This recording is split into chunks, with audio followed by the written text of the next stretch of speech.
बिस्मिल्लाहिर्रहमानिर्रहीम। शुरू अल्लाह के पाक नाम से जो नहायत मेहरबान और रहम करने वाला है। अपने रब की दी गई नेमतों का, रहमतों का, बरकतों का इंसान जितना शुक्र अदा करे कम है।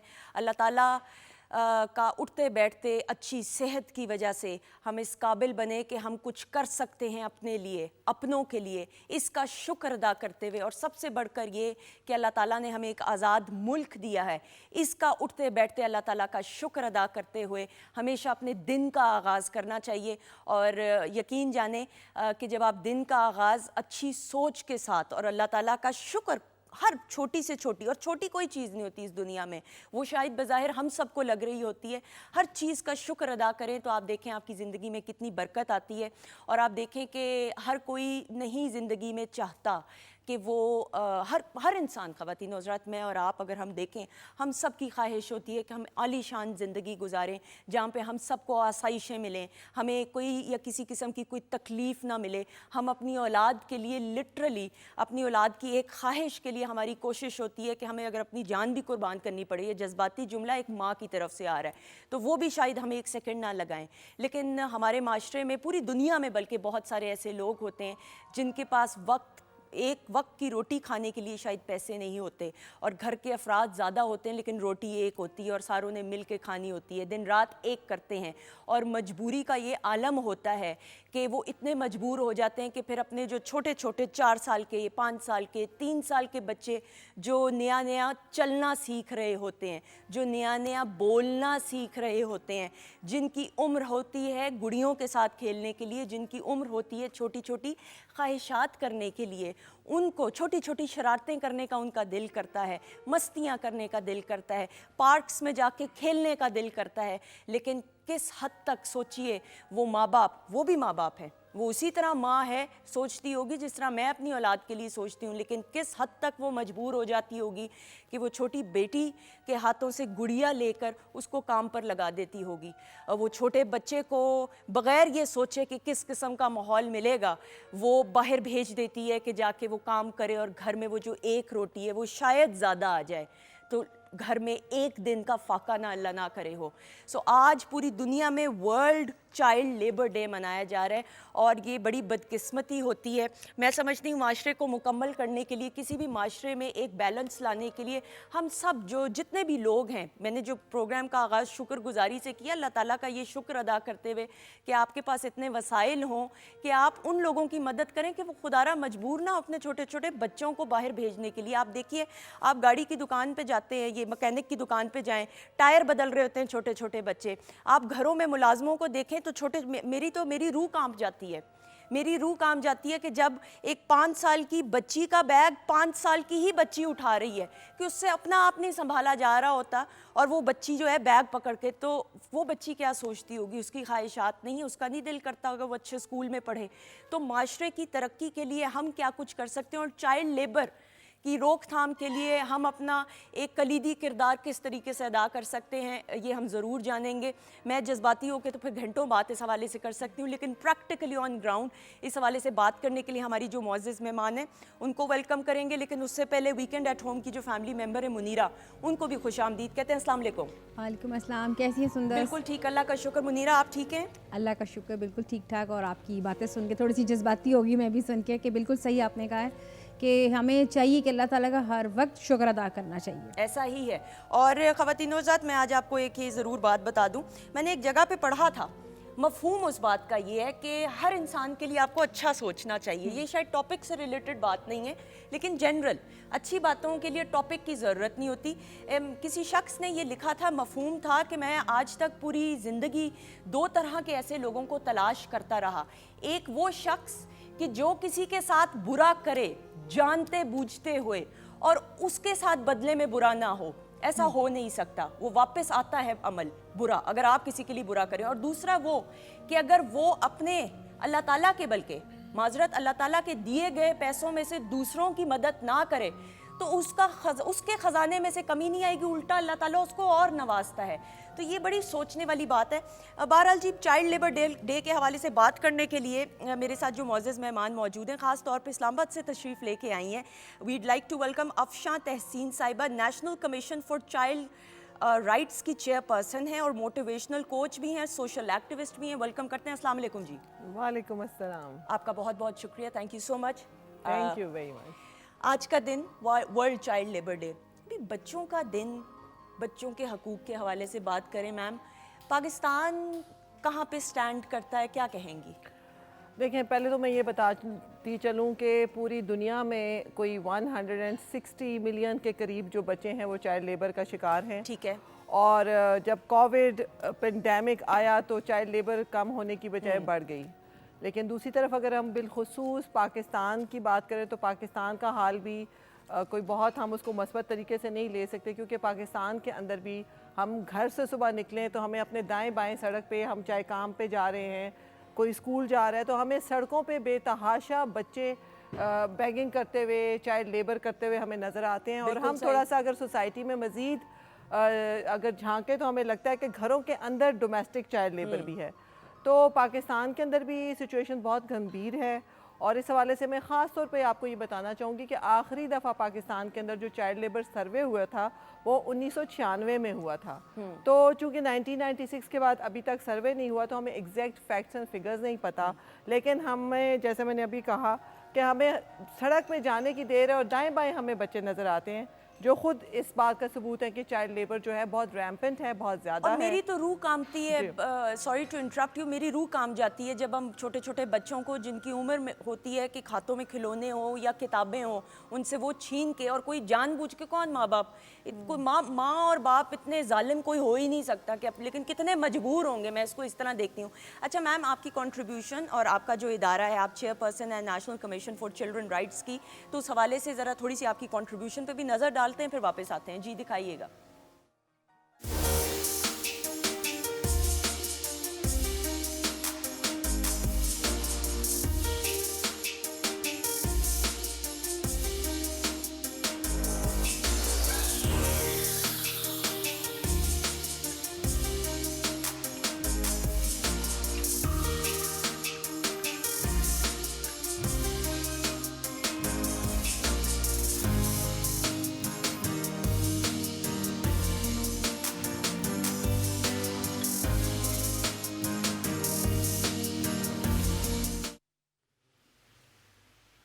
जी ख़वातीन हज़रात, आपने मैं जज्बाती हो गई, मुझे उन्होंने कहा आप बोल नहीं रही, मैं एकदम से किसी और, आप ट्रांस में चले जाते हैं बच्चों की जब बात करते हैं, क्योंकि फिर मैं ये देखती हूँ मैम, हम देखते हैं पाकिस्तान में, अब जिस तरह आपने भी जिक्र किया, अब ये बड़ा जुल्म है। अब इस हवाले से क्या कुछ हो रहा है और प्रैक्टिकली क्या हो रहा है? लॉज तो बनते हैं लेकिन बात आ जाती है कि इम्प्लीमेंट किस हद तक कहाँ पे हो रहा है, थोड़ा सा इस हवाले से बताइए। जी, मैं ये बताती चलूँ कि इस वक्त अगर बच्चों के हवाले से पाकिस्तान के अंदर कवानीन देखे जाएँ तो हम एक ओवर लेजिस्लेटेड कंट्री हैं। इस वक्त बच्चों के हवाले से 107 से ज़्यादा कवानीन हैं, बशमूल चाइल्ड लेबर लॉ। लेकिन सिर्फ जो चाइल्ड डोमेस्टिक लेबर के हवाले से अभी हमें बहुत कॉम्प्रिहेंसिव लेजिस्लेशन करने की ज़रूरत है। एग्जिस्टिंग लॉज को ही थोड़ा सा अमेंड करके उसको कोशिश की गई है कि चाइल्ड डोमेस्टिक लेबर भी जो है एड्रेस हो, लेकिन उसमें अभी बहुत काम करने की ज़रूरत है। लेकिन अदरवाइज़ जैसे हमने कहा कि कवानीन जो है आज से 10-15 साल पहले हम बहुत बात करते थे, अब जो वक्त है हमें उसकी इम्प्लीमेंटेशन के ऊपर बात करने की ज़रूरत है कि कौन से अदारे हैं उन कवानीन के अंदर जो फ़ाल हैं, जिनका मैंडेट है, जिन्होंने चाइल्ड लेबर को एड्रेस करना है। तो थोड़ा सा वो इंस्टीट्यूशनल फ्रेमवर्क जो है ना, अभी उसको मजबूत होने की ज़रूरत है। आसान लफ्ज़ों में अभी हुकूमत को अपनी तमाम तवज्जो जो है वो उसकी इम्प्लीमेंटेशन पे लगानी पड़ेगी, जिसके लिए सबसे पहले जो हमारा जो प्री रिक्विजिट होता है, ज़रूरत है, वो ये कि हमारी पॉलिटिकल विल के साथ साथ बजट एलोकेशन हो, एक नेशनल प्लान ऑफ एक्शन हो, और उसके अंदर पे तमाम हमारे फेडरल में और 18वीं तरमीम है और सूबों के अंदर भी चाइल्ड लेबर के ऊपर बिलखुसूस इसके ऊपर काम किया जाए। अच्छा, आपका इदारा क्या कुछ काम कर रहा है, किस तरीके से चाइल्ड लेबर की रोकथाम के लिए और प्रिवेंशन कि इस किस्म का जुल्म ना हो, इस हद तक बात ना पहुंचे, क्या? जी, मैं आपको थोड़ा सा अभी बताती चलूँ। जैसे national commission the rights of child एक पाकिस्तान के अंदर गवर्नमेंट ऑफ पाकिस्तान ने under the act of parliament 2 साल पहले इसको कायम किया। और इसका जो बुनियादी मकसद है वो ये एक मॉनिटरिंग बॉडी है, एक ओवरसाइट बॉडी है, एक वॉच डॉग का काम करती है। मुल्क के अंदर जहाँ जहाँ पे वायलेशंस हो रही हैं उसका नोटिस लेती है और फिर उस हवाले से डायरेक्ट करती है, फेडरल गवर्नमेंट को, प्रोविंशियल गवर्नमेंट्स को, कंसर्न डिपार्टमेंट्स को कि उसके ऊपर इम्प्लीमेंटेशन की जाए। ठीक है। और जो सर्विसेज देने का काम होता है वो कंसर्न अदारों जैसे डिपार्टमेंट्स का काम होता है, जैसे मिनिस्ट्री ऑफ ह्यूमन राइट्स है, यहाँ पे प्रोविंशियल लेवल पे सोशल वेलफेयर डिपार्टमेंट्स हैं, फिर प्रोविंशियल लेवल पे हमारे पास बहुत सारे कमीशन बने हुए हैं। जैसे अगर मैं पंजाब की बात कर लूँ, चूँकि आपके शहर आई हूँ, तो यहाँ पे चाइल्ड आपका भी शहर है। प्रोटेक्शन बिल्कुल, मैंने बहुत साल यहाँ पे बड़ा ज़बरदस्त काम किया और रही भी। तो यहाँ पे चाइल्ड प्रोटेक्शन वेलफेयर ब्यूरो है, जैसे उनका एक mandate he destitute and neglected children है।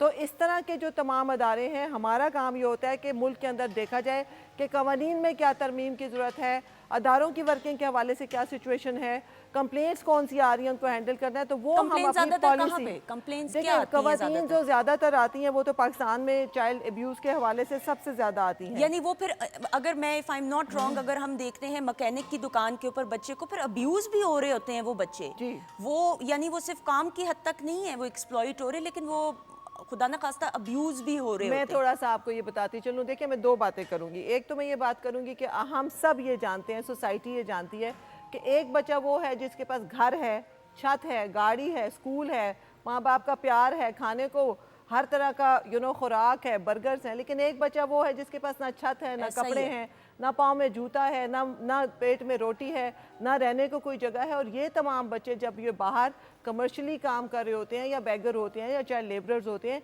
तो ये अब्यूज़ का भी शिकार है। सेक्सुअल अब्यूज़, आपका कमर्शियल अब्यूज़, वायलेंस, तशद्दुद, ड्रग्स, इनकी ट्रैफिकिंग, फिर इनकी बहुत ज़्यादा आपने सुना होगा किडनीज तक इनके निकाल लिए जाते हैं। तो ऐसे बेतहाशा खुदा ना खास्ता हाथ पांव तक भी उनको माजूर, मैं ये लफ्ज़ इस्तेमाल नहीं करना चाह रही, उनको यहाँ तक के बेगिंग के लिए उनको यहाँ तक हाथ पांव तक भी उनको ख़त्म कर दिए जाते हैं। ये जो बच्चे होते हैं, अगर आप देखें तो पाकिस्तान जो है अफगानिस्तान के बाद यंगेस्ट कंट्री है इन साउथ एशिया।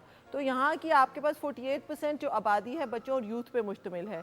और अगर आपको एक बहुत बड़ा हिस्सा बच्चों का अगर इस तरह के मुख्तलिफ तरह के हवाले से एक्सप्लॉयटेशन या अब्यूज़ का शिकार नज़र आता है, तो आप सोचें यही बच्चे जो बचपन में इतनी ज़्यादा वायलेंस, तशद्दुद, अब्यूज़, ड्रग्स, ट्रैफिकिंग का शिकार होंगे, तो जब वो बड़े हो रहे हैं तो सोसाइटी में वापस किस माइंडसेट के साथ वापस जा रहे हैं। और वो तो वही माइंडसेट सोसाइटी में फिर हम कहते हैं हर तरफ जो है हमारे यहाँ माशरे में ये सब जो नज़र आता है, हमारे यहाँ होते हैं, जुर्म नज़र आते हैं, लोगों का माइंडसेट पॉजिटिव नहीं है, मस्बत सोच नहीं है, लोग महफूज नहीं है। तो फिर हम ये देखेंगे कि जो हम इन्वेस्ट कर रहे हैं अपने बच्चों की सूरत में इस माशरे में, वही हमारे पास वापस आ रहा है। बिल्कुल सही, बिल्कुल सही। वो बच्चा हेल्दी नहीं होगा, वो कैसे सोसाइटी में कंट्रीब्यूट पॉजिटिवली कर सकेगा, उसकी शख्सियत ही नहीं बैलेंस्ड होगी, हेल्दी नहीं होगी।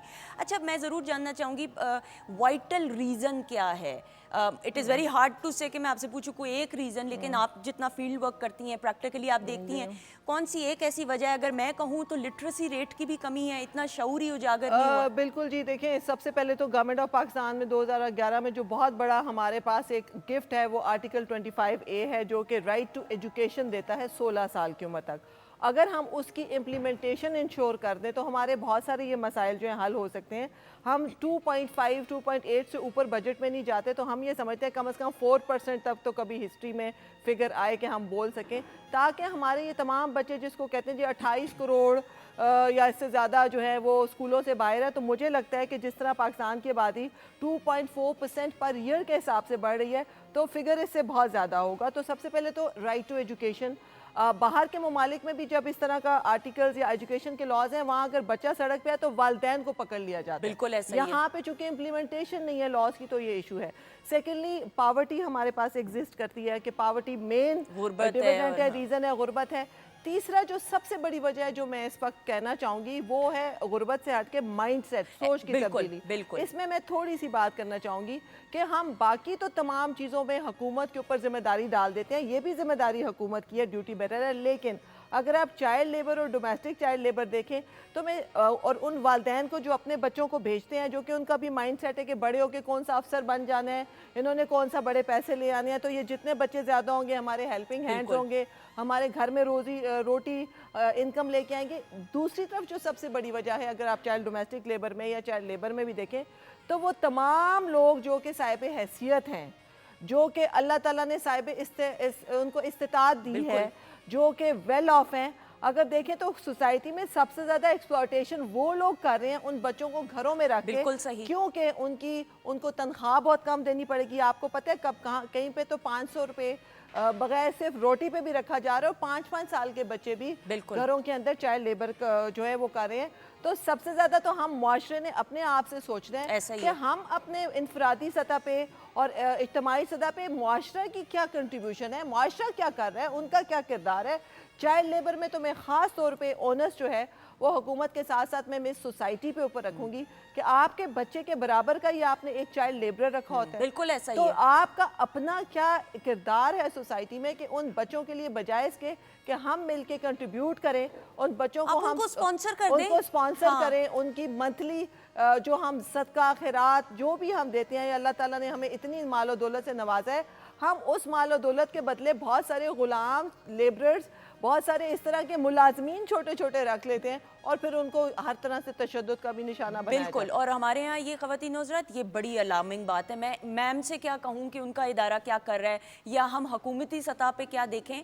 हम पहले ख़ुद तो अपने गिरेबानों में झांकें कि जितने साहिब हैसियत हैं, मैं तो ख़ुद मेरे रोंगटे खड़े हो जाते हैं कि आप बाकी चीज़ें तो छोड़ दें, आप रेस्टोरेंट में चले जाएँ, आप ख़ुद खाना खा रहे होंगे, अगर अल्लाह ताला ने आपको इतने वसाइल दिए हैं तो आप जो खाना बच जाता है, मैंने अपनी आंखों से देखा है। वो मेरे वालिद साहब हमेशा कहते हैं कि तुम दूसरों के मामलों में बोला ना करो, तो मैं फिर इसलिए चुप कर जाती हूँ कि मैं अगर किसी के मामले में जिसको मैं जानती नहीं जाके ये बात कहूँ कि आप अपनी झूठी जो खाना बच गया है वो उस बच्ची को आप दे रहे हैं, तो आप नया खाने में से भी तो दे सकते थे। इतना तो आप कर सकते हैं, इतना तो ज़र्फ अपने में लाएँ, तो हो सकता है अगला शख्स कहे कि आप कौन है। लेकिन ख़वातीन हज़रात, किसी भी माशरे को मुकम्मल बनाने में, माशरे की तरक्की में, अगर अल्लाह ताला ने आपको ये वसाइल दिए हैं, ये हैसियत दी है, तो वो मेरा रब अगर आपको फ़र्श से अर्श पे लेके जा सकता है, तो हो सकता है आपकी इस नेकी के अमल से अल्लाह ताला आपको और कितना नवाजेगा। तो खुदारा अगर आपके पास वो माँ बाप आते हैं कि जी हमारी 5 साल की या 6 साल की बच्ची को या बच्चे को काम पे रख लें, तो इतना ज़र्फ और इतना हम में अवेयरनेस होनी चाहिए। जब हम ह्यूमन राइट्स की बात करते हैं तो चाइल्ड राइट्स की बात करते हुए हम उस बच्चे को स्पॉन्सर कर दें। इतना ज़र्फ अगर रख लें हम कि उस बच्चे को स्पॉन्सर करके उसके महीने का ख़र्चा उठा लें, तो यकीन जाने एक बच्चे की ज़िंदगी को तब्दील करने का मतलब कि आपने माशरे में कितनी पॉजिटिव चेंज आप ले आए। इस बारे में ज़रूर सोचिएगा। और आप PTV होम के ऑफिशियल फेसबुक पेज पे आज के इस टॉपिक के मुनासबत से प्लीज़ मैसेज दिल खोल के कीजिए। आइए मिल के बात इस हवाले से करते हैं और हल निकालते हैं। कतरा कतरा करके पूरा दरिया बनता है, तो आइए मिल के वो पहला कदम लें ताकि माशरे में पॉजिटिविटी आ सके। मैं मैसेज के साथ साथ मैं सिर्फ एक वाक़या बताऊं। जब मैंने चार्ज संभाला तो हम सबको पता है पाकिस्तान में बहुत मशहूर हुआ था, एक बच्ची ने गलती से तोतों का पिंजरा खोल दिया था और फिर उसकी डेथ हो गई थी घर में। वो कुछ 7 साल की बच्ची थी। और उसके बाद जो हमारे यहाँ चूँकि कवानीन इम्प्लीमेंट नहीं होते, तो आउट ऑफ कोर्ट जो सेटलमेंट की गई, तो उसके वालिदैन इतने गरीब थे, जब हमने IG पुलिस को कहा कि हमें आके ब्रीफिंग दी जाए, उन्होंने जो SSP भेजा जो ख़ुद पुलिस पार्टी बनी, तो उसके वालिदैन इतने गरीब थे, उसकी डेड बॉडी कलेक्ट करने नहीं आ सकते थे। और सिर्फ जब तक ये कोई केस मीडिया पे नहीं आया था तो सिर्फ 7,000 रुपये में राजीनामा हुआ सिर्फ था। 7,000। तो हमारे जो रिनाउंड बॉक्सर हैं, जो आपको पता है आमिर खान, उन्होंने फिर उसका कहा कि इसकी सारी सपोर्ट में करूंगा। तो ये एक ऐसी कहानी है जो सिर्फ मैं इस वक्त टाइम नहीं है, ऐसी बेशुमार कहानियां हैं जो कि हम सबको इसके बारे में थोड़ा सा सोचना चाहिए। पैगाम मेरा यही है कि definitely government being the duty bearer, उनकी गवर्नमेंट की रिस्पॉन्सिबिलिटी है कि पाकिस्तान के अंदर चाइल्ड राइट्स के ऊपर बिलखुसूस इसके ऊपर तवज्जो दी जाए और इसके ऊपर इसकी सरपरस्ती की जाए। तमाम अदारों को स्ट्रेंथन किया जाए, बजट एलोकेशन, उनकी कैपेसिटी बिल्डिंग, इनकी टेक्निकल रिसोर्स, ह्यूमन रिसोर्स, उनको मज़ीद इतना स्ट्रेंथन करें कि वो बहुत आसानी से मुल्क के अंदर बच्चों पे काम कर सके। लेकिन जितना ज़्यादा हुकूमत की जिम्मेदारी है उतना ही ज़्यादा माशरे की जिम्मेदारी है। बिल्कुल ऐसा ही है। और अपनी सोच को तब्दील करें और अपनी सोच में कुछ देने का, ह्यूमैनिटी का। हमारे जो इस्लाम और बाकी तमाम मज़ाहब में भी जो एक सबक दिया जाता है, खुदा के लिए अपना किरदार अदा करें। अपने एक बंदा भी अपने लिए कोई अच्छा गोल ऑब्जेक्टिव रख लेगा तो सोसाइटी खुद ब खुद तब्दील हो जाएगी। बड़ी खूबसूरत बात, आपका बहुत बहुत शुक्रिया, थैंक यू सो मच। ख़वातीन हज़रात, ब्रेक लेंगे, ब्रेक के बाद वापस आएंगे। इस बात के बारे में सोच के अमल भी करना है, मैंने आपने हम सब ने मिल के करना है। और आप मैसेजेस कीजिएगा, आपके मैसेजेस भी शामिल किए जाएंगे। ब्रेक लेते हैं, ब्रेक के बाद वापस आते हैं। Stay tuned.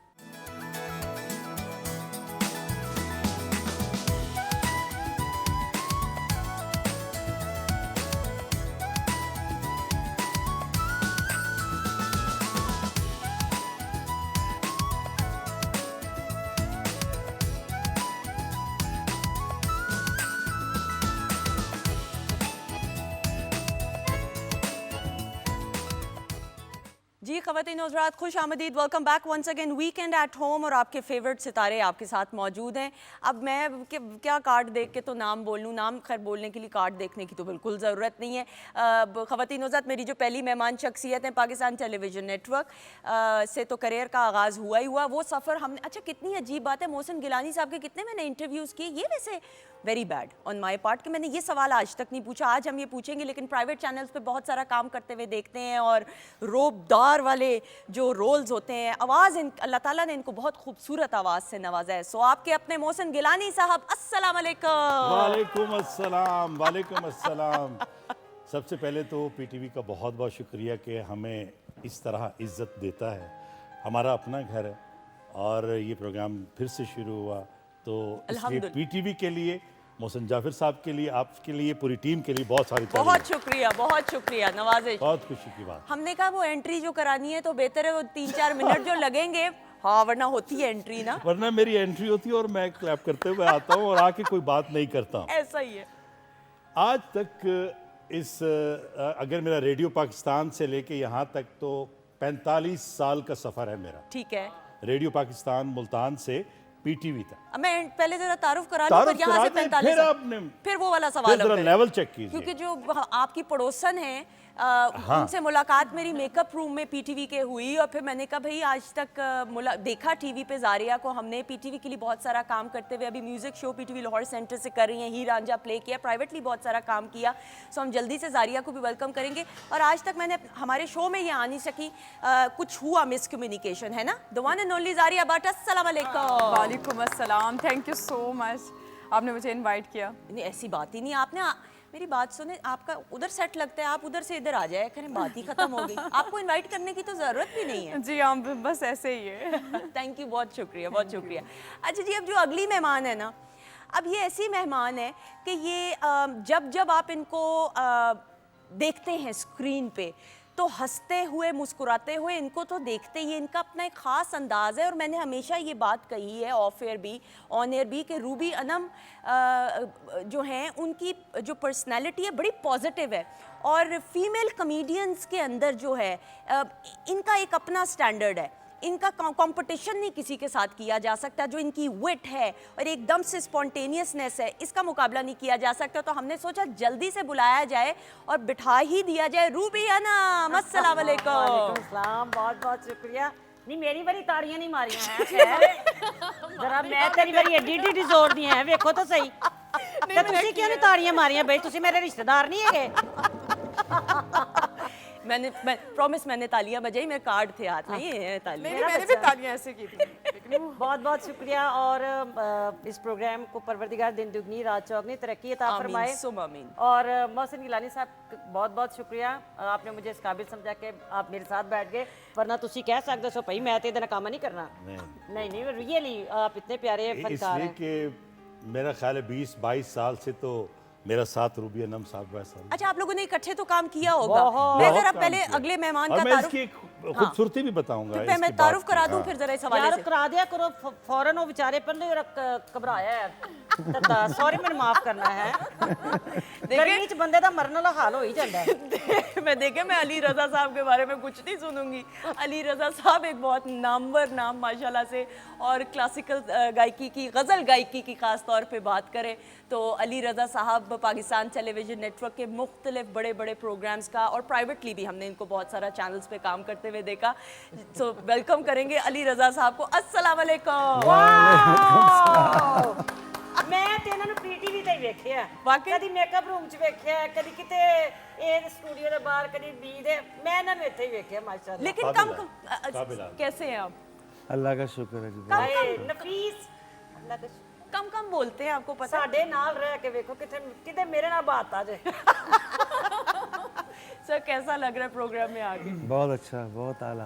बहुत शुक्रिया आपको, हम साथ साथ अब जहमत देते रहेंगे। Thank you so much. नहीं कोई बात। बहुत शुक्रिया। अच्छा जी, तो आप और रूबी ने इकट्ठे कितना अरसा, कितने प्रोजेक्ट्स में मोहसिन गिलानी साहब काम किए? बहुत सारे स्टेज ड्रामे किए, बहुत है। सारे स्टेज ड्रामे किए। रूबी की एक ख़ास बात मैं बताना चाहता हूँ कि एक ड्रामा था मीटर तेरा बिल मेरा, या इस टाइप का नाम था, या बिल प्यारा मेरा नाम है, मीटर मीटर तेरा, तेरा। जी, बिल्कुल। ठीक है ना। वो मैंने पहले किया था, उस वक्त मेरी बीवी कोई और बनी थी, तो मतलब वो बहुत ही अच्छा गया ड्रामा। ठीक है। फिर वो ड्रामा दोबारा हुआ तो रूबी अनम साहिबा को मेरी बीवी बनाया ये गया थिएटर का था ना? थिएटर पे। थिएटर, ठीक है। तो अब इन्होंने तो जो जुगते करनी थी, जो करना था, अब मैं इनका शौहर के कैरेक्टर में था और इसने उसमें भी अपनी कारीगरी की। वो कैसे की कि जैसे ही मेरी एंट्री होती थी तो मैं साइकिल पे आया, मैं रुका तो ये आती थी तो पब्लिक शोर मचाती थी कि अभी अब कुछ बोलेगी, कुछ बोलेगी। तो ये इसे ये कहती थी ना सैयद बादशाह। जब ये करती थी पब्लिक इस बात पे भी क्लैप करती थी। पूरा ड्रामा इसने 16 दिन इसी तरह किया और अपनी क्लैप नहीं छोड़ी और ना कोई ऐसी बात की मेरे सीन के अंदर कि जो मुझे बुरी लगती। नहीं, आप कोई पब्लिक ने बहुत दाद दी, बहुत आप दाद। इतने प्यारे फनकार हो, आप खुद प्यार करने वाले हो और हमारे दोस्त सबसे बड़ी बात ये है। बिल्कुल। हमें समझाने वाले। तेरे अब्बू भी मेरा दोस्त ही जहन च रखी हुण फुफी ना मैनू कभी। हाँ, भरा प्रोनी मेरा बनया तेरा अब्बा है, जहन च रखी। नहीं, लेकिन रूबी का मैं बताऊं, पाकिस्तान टेलीविजन नेटवर्क के लिए जो स्पेशल पर्सन्स का खसूसी शो होता है उसमें जितने भी आर्टिस्ट हैं एक जिम्मेदारी समझ के वो जो है जिम्मेदारी को पूरा करते हैं और रूबी ने इस दफ़ा छोटी ईद की ट्रांसमिशन में उस प्रोग्राम का हिस्सा बन के बहुत दुआएं समेटी आपने। और सुंदर साहब, रूबी अनम ने एक लोकल चैनल था हमारा पंजाब का, बिल्कुल। उस पे मॉर्निंग शो किया। मैं यही कहने लगी भाई थी। कोई बंदा ये नहीं कह सकता था कि ये स्टेज से आर्टिस्ट आई। इतनी बाकमाल गुफ्तगू और इतना अच्छा ये प्रोग्राम करती थी, उसके लिए भी मैं इसको दाद दूं। बिल्कुल। बहुत लेकिन अच्छा। और रूबी, ये आप ही की वजह, ये सब क्योंकि मैंने आपसे सीखा। लेकिन रूबी मैं ये ज़रूर पूछना चाहूँगी, नेचुरली हमेशा से आपके अंदर ये एक सेंस ऑफ ह्यूमर था, स्ट्रॉन्ग विट थी, या आहिस्ता आहिस्ता डेवलप हुई? पता नहीं, मैनू तो इंज लगदा मैं मजांग दी रहन वाली हां, मेरा वे ऑफ टॉकिंग भी इंज दा ही सी। फैसलाबाद की नहीं है? नहीं, ज्यादातर कॉमेडियन ज्यादातर जो है विट स्ट्रॉन्ग फैसलाबाद के लोगों की होती है, हमने ये देखा है और नहीं सुना है। नहीं, गुजरांवाला, सुभानअल्लाह, सुहेल अहमद, कल्ला मानी, बबू बराल, मस्ताना, खालिद अब्बास डार साहब, गुजरांवाला। फैसलाबाद तो बहुत बात की बात है। बिल्कुल सबसे पहले गुजरांवाला और फिर लाहौर, अल्हम्दुलिल्लाह। आप मुल्तान से देख लो, है देखो ना जरा। और ये कॉमेडी भी बहुत खूबसूरत करते हैं, आप यकीन पहली जानिए। जुगत याद है किस उम्र में आपने? मुझे बहुत अच्छी तरह याद है, मुझे ड्रामे का नाम भी याद है। ड्रामे का नाम था 50-50। ओपन एयर थिएटर में था और मैं उनके ऐसी नहीं 14 लाख कभी देखे भी नहीं चौकिए। तो मुझे इस पे क्लैप आ गई थी और मुझे याद है वो क्लैप पहले आपको कभी नहीं भूलती। कभी नहीं भूलती। और फिर मैंने नुसरत ठाकुर साहब, मुझे मेरे उस्ताद हैं यहाँ पीटीवी पे, ये सारा क्रेडिट ये सेरा उन्हीं के सारा, अल्लाह ने जन्नत में जगह दे। बिल्कुल, अल्लाह आमीन इनकी आमीन। दर्जात जारिया, जारिया तो की एडा सोना मेकअप करके चुप करके बह गई हैं। आपके होते हुए इसको बोलने का मौका ही। अच्छा जारिया, हमने नहीं, तो नहीं, बोले, जारिया इंतजार हमने तो आपको पीटीवी में बहुत सारा काम करते हुए, अभी पहले म्यूजिक जो शो कर रही हैं उस बारे में बताइएगा। माशाल्लाह that's a very good platform. आप और वली उसको होस्ट करते जी हैं। हाँ, बहुत अच्छा प्रोग्राम है और उसका फीडबैक भी बहुत अच्छा मिल रहा है और काफ़ी उसकी अच्छी चल रहा है। सब हम लोग कर रहे हैं, मुख्तलिफ आर्टिस्ट आते हैं, सिंगर्स आते हैं उसमें।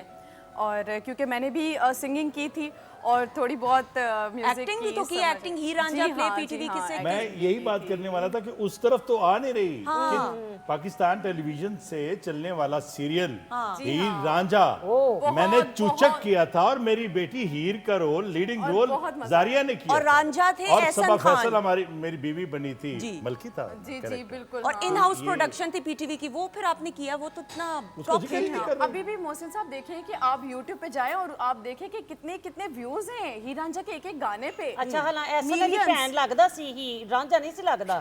सच्ची यकीन करो, है ना एहसन भाई, एडे नहीं, सोना, अच्छी एडा लगी है। गोरा चिट्टा प्यारा। मुकाबला सख्त दिया होगा, टफ कंपटीशन था, ये जरूर है। लेकिन जारिया, आपने एक्टिंग क्यों छोड़ दी?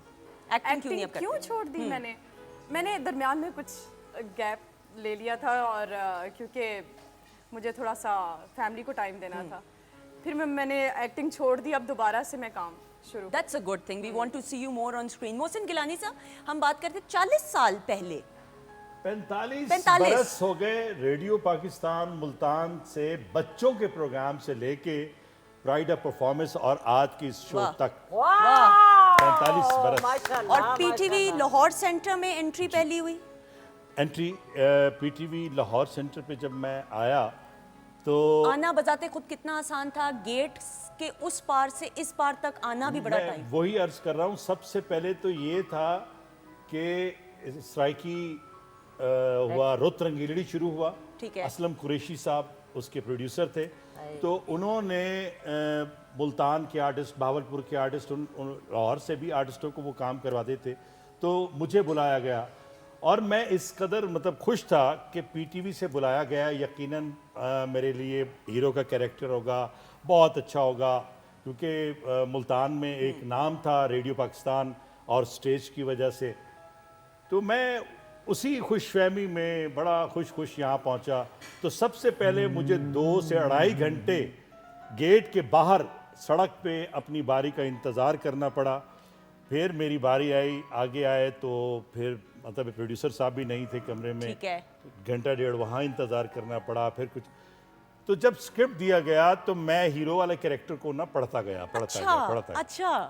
मतलब मुझे यकीन था कि मुझे मुल्तान से बुलाया है तो इस कैरेक्टर के लिए बुलाया होगा। तो जब उन्होंने कहा ना कि ये एक सरकारी अफसर है, तो इसकी 2 लाइनें हैं, एक छोटी एक सतर की थी और एक 1.5 सतर की, ये 2 लाइनें हैं, बस ये आपने बोलनी है। तो बस वो मैं जो सख्ते में गया उस सख्ते के बाद मैंने कहा जी ठीक है, मैं बाहर आया। अच्छा। बाहर आके मैंने ये फैसला किया कि मुझे करना चाहिए या नहीं करना चाहिए। ओके। उस फैसले के बाद मुझे ये हिम्मत आई, और मैं नए आने वालों के लिए और सबके लिए ये मैसेज देना चाहता हूं कि मैंने ये फैसला किया कि इस छोटे काम को छोटा समझूंगा तो मैं बड़ा काम कब करूंगा? वाह। नहीं कर सकता। इसी काम को बड़ा करके दिखाना है, इसी को अच्छा बोलूंगा तो शायद मुझे आगे अच्छा काम मिले। सही। हिम्मत की, फिर मैंने वो लाइनें परफॉर्म की। मेरा सीन चल रहा था, अब्दुल अजीज साहब, जीजा साहब जो प्रोड्यूसर थे, ठीक है। तो वो स्टूडियो में चक्कर लगाने आए, शायद किसी को देखने आए, तो मैं परफॉर्मेंस कर रहा था। मुंडा कौन है? मैंने कहा जी मुल्तान से है। एनू कहना जरा मेरे को होंदा जा। ओके।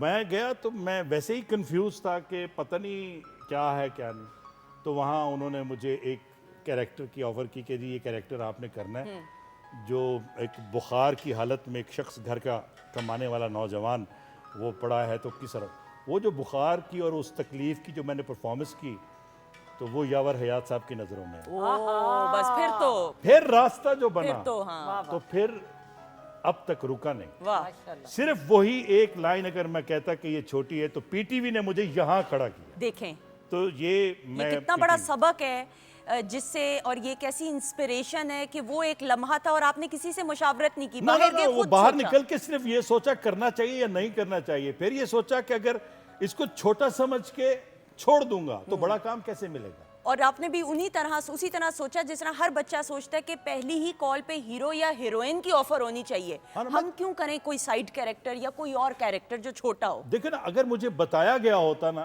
तो शायद मैं ना आता। तो मुझे जब बताया गया तो मैं तो ये जहन में रख के आया। बिल्कुल सही। कि जाहिर है कि मुझे बुलाया है तो मुझसे काम लेंगे इस हवाले से। That's an inspiration, लेकिन हाँ। मैं समझता हूँ कि शायद वही ड्रामा, अच्छा उस ड्रामे का नाम क्या था?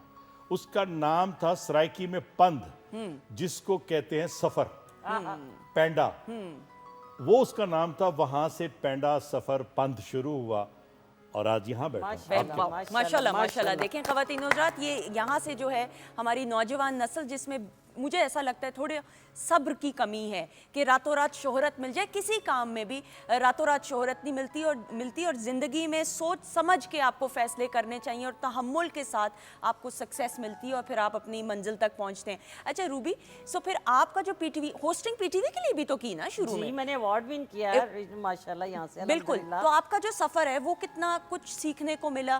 कहते हैं जो पीटीवी से ताल्लुक़ रखते हैं अफराद, चाहे ऑफ स्क्रीन हो या ऑन स्क्रीन हो, वो तो एक नुमाया अपनी एक पोजीशन बना लेते हैं प्राइवेट चैनल्स पे जब जाते हैं। तो आपको कितना फ़ायदा हुआ इस ट्रेनिंग का? मुझे अल्हम्दुलिल्लाह इस पीटीवी के हवाले से देखा जाए तो सबसे पहले मेरा एक्सेंट, क्योंकि मैं प्योर पंजाबी थी, मैंने पंजाबी में काम भी यहाँ बहुत किया। फिर हमारे यहाँ ये था कि जो गुजरांवाला या लाहौर की जो फीमेल है या मेल है, उनके एक्सेंट में पंजाबी का टच आता था। लेकिन क्योंकि मैं नुसरत ठाकुर साहब के साथ मैंने काम ज़्यादा किया, उनके हवाले से फिर यहाँ मुझे पॉलिश बहुत किया गया। अल्हम्दुलिल्लाह आज़म खुर्शीद साहब, अल्लाह उन्हें जन्नत में जगह दे, उन्होंने भी मुझ पर बहुत मेहनत की और अल्हम्दुलिल्लाह अल्लाह की रहमत हुई, काम किया, इज्जत कमाई। यहाँ से सबसे मोहब्बत, सारियां दी भैन, किसी दी मासी। पहली डांट याद है पीटीवी पे? पहली डांट? यस, मुझे आज भी याद है। मुझे सबसे पहले डांट पड़ी थी नुसरत ठाकुर साहब से ही कि अब मैं ना जल्दी जल्दी डायलॉग बोल रही थी, जैसे कि मैं कह सके आज मैं फतह कर लेना है जो भी होवे। मतलब कोशिश होती है उस वक्त आर्टिस्ट की कि जल्दी बोलने के लिए, इसलिए होती है कि वो तेजी में बस मतलब बोल जाए और लाइन खत्म हो जाए, ठीक जल्दी है। से इजी हो जाए। बिल्कुल सही। बड़ा औखा काम होता सी।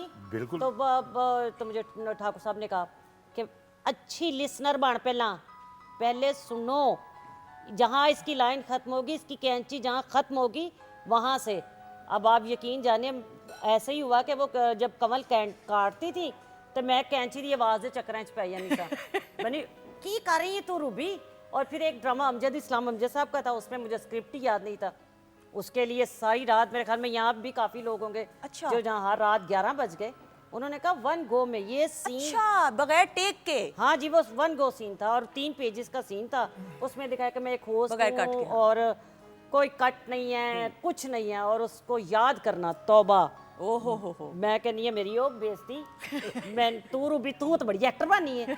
मैं क्या सर प्लीज मैं इतनी मैं घबरा गई हूँ। तो अमजद इस्लाम अमजद साहब आप ओए मेरे अल्लाह। और उर्दू एडी करोड़ के उर्दू आपको तो मुश्किल नहीं लगती, हमें तो बहुत मुश्किल लगती है। मैं एक छोटी सी बात करना चाह रहा हूँ सुंदर साहिबा। देखिए वो जो रिहर्सल होती थी ना, जिसमें राइटर भी है, सारे आर्टिस्ट बैठे हैं, बिल्कुल। एक दूसरे को सुन रहे हैं, वही एकेडमी थी आपका, वही सीखने का लम्हा वही था। कि कौन कैसे बोल रहा है, किसकी तारीफ हो रही है, किसको कहा जा रहा है कि ऐसे नहीं ऐसे बोलो, तो वो आप सीखते थे। हाय और उनके सबके साथ बैठने का मौका, अरे अब तो किसी एक के साथ बात करने का मौका नहीं मिलता, उस वक्त कितने लोगों के साथ बैठते थे। बस इतना मजा आता था। वो जो रिहर्सल का टाइम होता था ना, गर्मियों में सबने कोशिश करनी खूबसूरत कपड़े, ठीक है। मतलब गर्मियों में गर्म और सर्दियों में जैसे आप आ रहे हो ना, दिल वो आपकी तारीफ, आपकी परफ्यूम की। कोई नखरे नहीं, एक घर का माहौल है, हर घर नहीं, के ये फर्द सबसे की तरह बड़ी एक बात केमिस्ट्री थी। बन जाती थी। एक दूसरे का एहतराम, एक दूसरे की Yes. मदद करना, एक दूसरे को सिखाना जहाँ पे इस्लाह की जरूरत हो, कोई अना नहीं थी सामने आती। मैंने तो यहाँ पे ताहिरा वासी जी को देखा हुआ है। वो नुसरत ठाकुर साहब के कमरे में बैठी हुई हैं। मेरे लिए वो एक प्रिंसेस थी, एक परी। इतनी लंबी सी, एक हसीन सी, खूबसूरत आंखों वाली औरत। मैं तो ज़ेबा बुख्तियार को मैंने जब पहली दफ़ा देखा और जब गुल साहब को देखा मैंने, तो मेरे लिए सब कुछ इतना खूबसूरत था ना कि हाय एड्डे सोने सोने लोग हैं।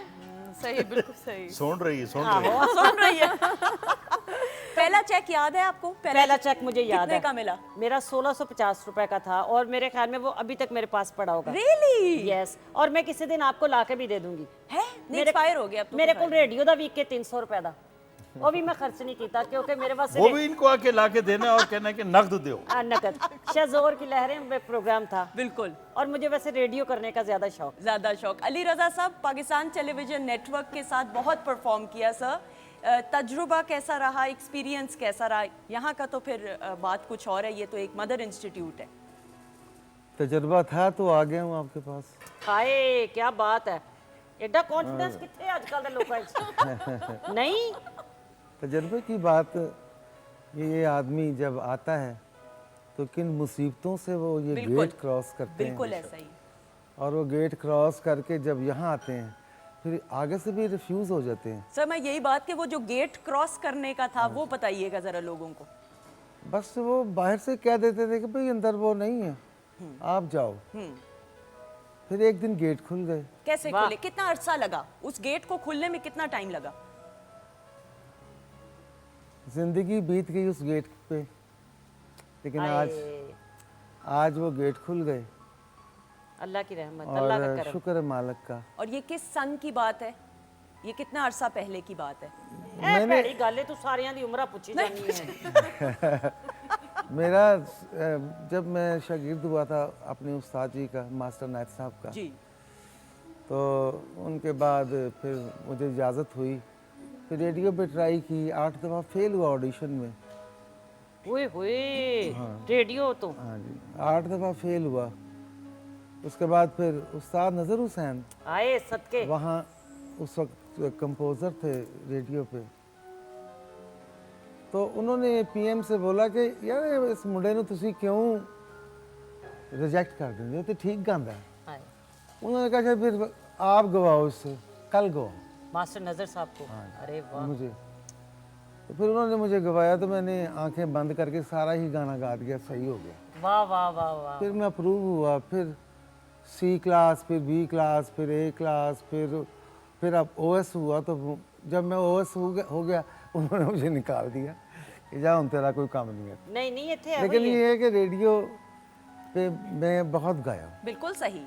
उसके बाद यहाँ पर पीटीवी वालों ने मुझे बहुत रिस्पॉन्स दिया, बिल्कुल ऐसा ही बुलाया हमेशा। हमेशा। यस, ये फिरदौस गोश्त प्रोग्राम चलता था। पीटीवी लाहौर सेंटर से। जी। तकरीबन जितने भी आर्टिस्ट हैं लाहौर के, पाकिस्तान के, उनको एक एक प्रोग्राम, दो प्रोग्राम गाने को मिले। मैंने वो 12 गाए। माशाल्लाह माशाल्लाह। और कुछ लोगों ने इतराज़ भी किया, मोहसन भाई से इतराज़ किया कि तुसी हर प्रोग्राम में जली रजा ने क्यों बुला लेंगे। वो कहने कि वो गाता ही ऐसा, भाई हम क्या नहीं, करें। आपकी आवाज़ बहुत खूबसूरत है। और ख़वातीन हज़रात, गज़ल गायकी की बात करें तो अली रज़ा साहब लाइव जो परफॉर्म करते हैं। और ख़वातीन हज़रात, यहाँ पे मैं ज़रूर बताती चलूँ, जो हमने वीडियो टीज़र शेयर किया था फेसबुक के ऊपर और आप लोगों की नज़र भी गई होगी उससे, कल शहनशाह गज़ल मेहदी हसन खान साहब की डेथ एनिवर्सरी है। सो उनको याद करते हुए, उनको ट्रिब्यूट पेश करते हुए आज हम रिक्वेस्ट करेंगे कि अली रज़ा साहब जो हैं, जो पहली ट्रिब्यूट है मेहदी हसन खान साहब को पेश करें। सर क्या सुनाएंगे स्टेज पे? पहली बात तो ये है कि खान साहब को गाना ही बड़ा मुश्किल। एक मेरा शागिर्द है तो उसने मुझे फ़ोन किया, कहता ये सुनो फ़ोन पे। तो खान साहब की गज़ल उसने मुझे सुनवाई तो मैंने एक अंतरा अस्थाई सुन के मैंने कहा बंद कर यार, मैंने सुनी। हाय एडा गुरूर। अगे सुनो ना। मैं कहा बंद कर दे, मैं नहीं सुनना। वो बड़ा सरप्राइज हुआ उसको कि ये कह रहे हैं मेहदी साहब के लिए। तो मुझे कहता है उस्ताद जी आपने मेहदी साहब को ना सुनने के लिए क्यों ये बोला कि आप नहीं सुन रहे। मैं क्या पागल, उनको सुन के अपने आप से नफरत हो जाती है। हाय वाह वाह वाह। तो हमें भी तो दुनिया में 4 दिन जीना है ना। ऐसे बंदे को सुन के तो आदमी अंदर से मर जाता है खुद। तो हमें जिंदा रहने दो, हम नहीं सुनते उनको। वाह सर, आइएगा बहुत सारी क्लैप में अली रज़ा साहब।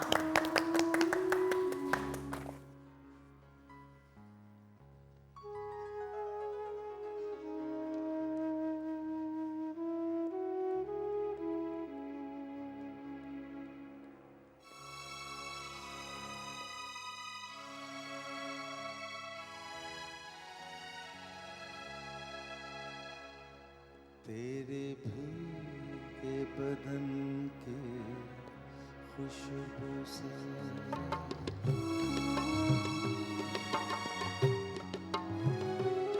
तेरे भीगे बदन के खुशबू से लहरें भी हुई मस्तानी सी।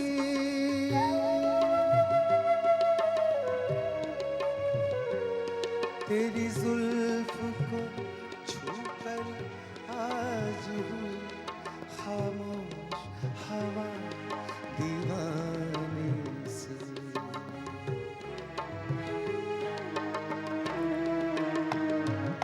तेरे भीगे बदन की खुशबू से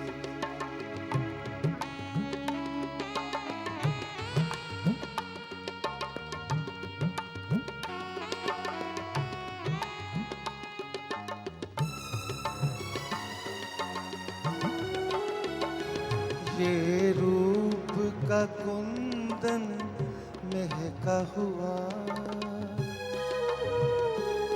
ये रूप का कुंदन महका हुआ, ये जिस्म का चंदन महका हुआ, महका हुआ।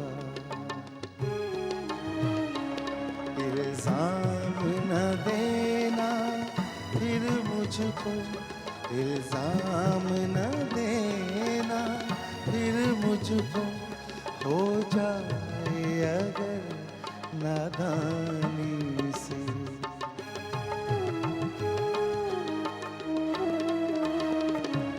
तेरे भीगे बदन की खुशबू से लहरें भी हुई मस्तानी सी तेरी जुल्फ को छूकर आज हुई खामोश हवा दीवानी से।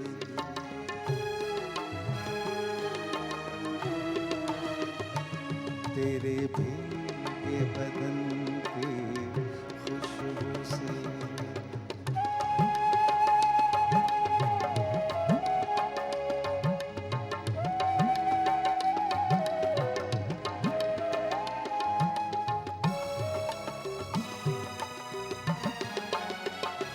बिखरा हुआ काजल आँखों में, बिखरा हुआ काजल आँखों में, तूफान की हलचल सांसों में, सांसों में। ये नर्म लबों की खामोशी, ये नर्म लबों की खामोशी, पलकों में छुपी हैरानी से।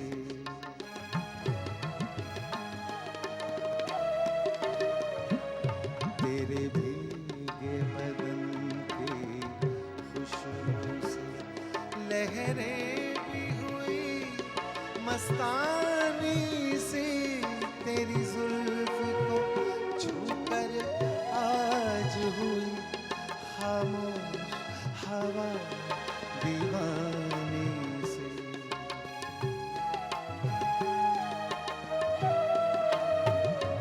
तेरे भीगे ये नाल है भी होइएगा शेफ ਦੇ ਵੀ ਪੈਸੇ ਆ ਜਾਣਗੇ ਸਾਨੂੰ।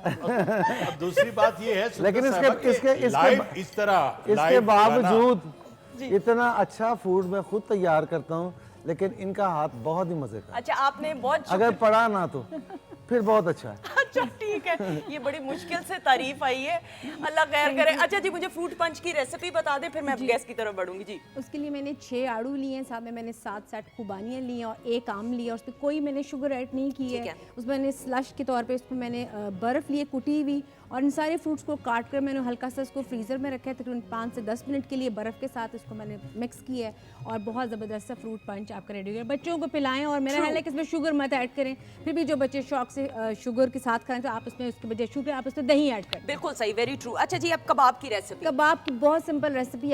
आपने 1 पाव अगर लिए कीमा चिकन का, तो उसमें आपने 1 अंडा डालना है। इसमें 4 ब्रेड के आपने स्लाइसेस लेने हैं, उसको दूध में सौते करके उसमें मिक्स करके उसमें साथ मिक्स कर देना है। मसाले मैंने बहुत कम ऐड किए, लेकिन जिसमें स्पाइसेस का जो फ्लेवर है वो है ज़ीरा भुना हुआ, साथ में भुना हुआ आप उसमें लेना है धनिया हल्का सौते करके उसको क्रश किया, कुटी हुई लाल मिर्चें हैं, साथ में नमक है, साथ में आप इसमें डालें लाल मिर्चें।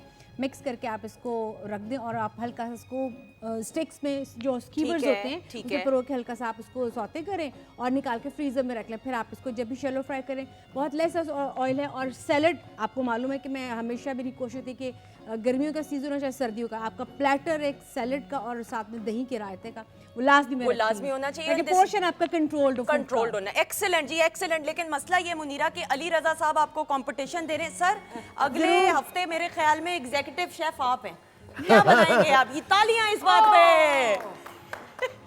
बिरयानी नहीं आपने बड़ी चंगी लगती है। और रूबी आपको असिस्ट करेंगी सर, ये कबूल है आपको कॉम्बिनेशन? पहले ये बताएं। यखनी वाले चाप। हाय अल्लाह, सच्ची छोटा गोश्त होवे यखनी वाला पुलाव ते मैंने एडा चंगा लगदा है। सिर्फ खाना से रूबी अनम होवे। अच्छा असिस्टेंट आपको ये चाहिए नहीं होंगी साथ में नहीं, कुछ नहीं, चीज ये- पकड़ाने ए के ते लिए? तुसी मेरे दिल ना तोड़ो है कि गल पे कर दियो। अच्छा मैं ਤੁਹਾਡੇ ਨਾਲ ਹੋਵਾਂਗੀ ਨਾ, मैं ਤੁਹਾਨੂੰ ਕੁੱਟ के चीज़ां देंगी। मतलब ये फिर चीजें मसाला लहसुन नहीं मैनू इस नहीं तरह की कुटना चीजें। उन्होंने मसाला तो कुटना ही पैना ना। हाँ, तो वो इसीलिए तो क्या कहा सर लेकिन मुझे डर लग रहा है। अच्छा चले नहीं, अगले हफ्ते डन हो गया जी। एग्जीक्यूटिव शेफ आ रहे हैं अली रजा साहब, मैंने कह दिया, ये फरमाइश चलेगी। Sir thank you so much. लेकिन चंदस मैं यहाँ सबका थैंक यू मेरे दिल से करना चाहूँगी, क्योंकि एक शेफ़ के लिए और बल्कि जो भी घर में बनाता है उन सब के लिए अप्रिसिएशन बहुत काउंट की जाती है। तो आपने अप्रिसिएशन किया, आपने मेरे फूड को पसंद किया, थैंक यू सो मच। बहुत आपका शुक्रिया। बहुत शुक्रिया भाई, आप बोलती भी बहुत अच्छा है माशाल्लाह। रूबी आप क्या बना लेती हैं घर में अच्छा खाना? बंदे नु पागल।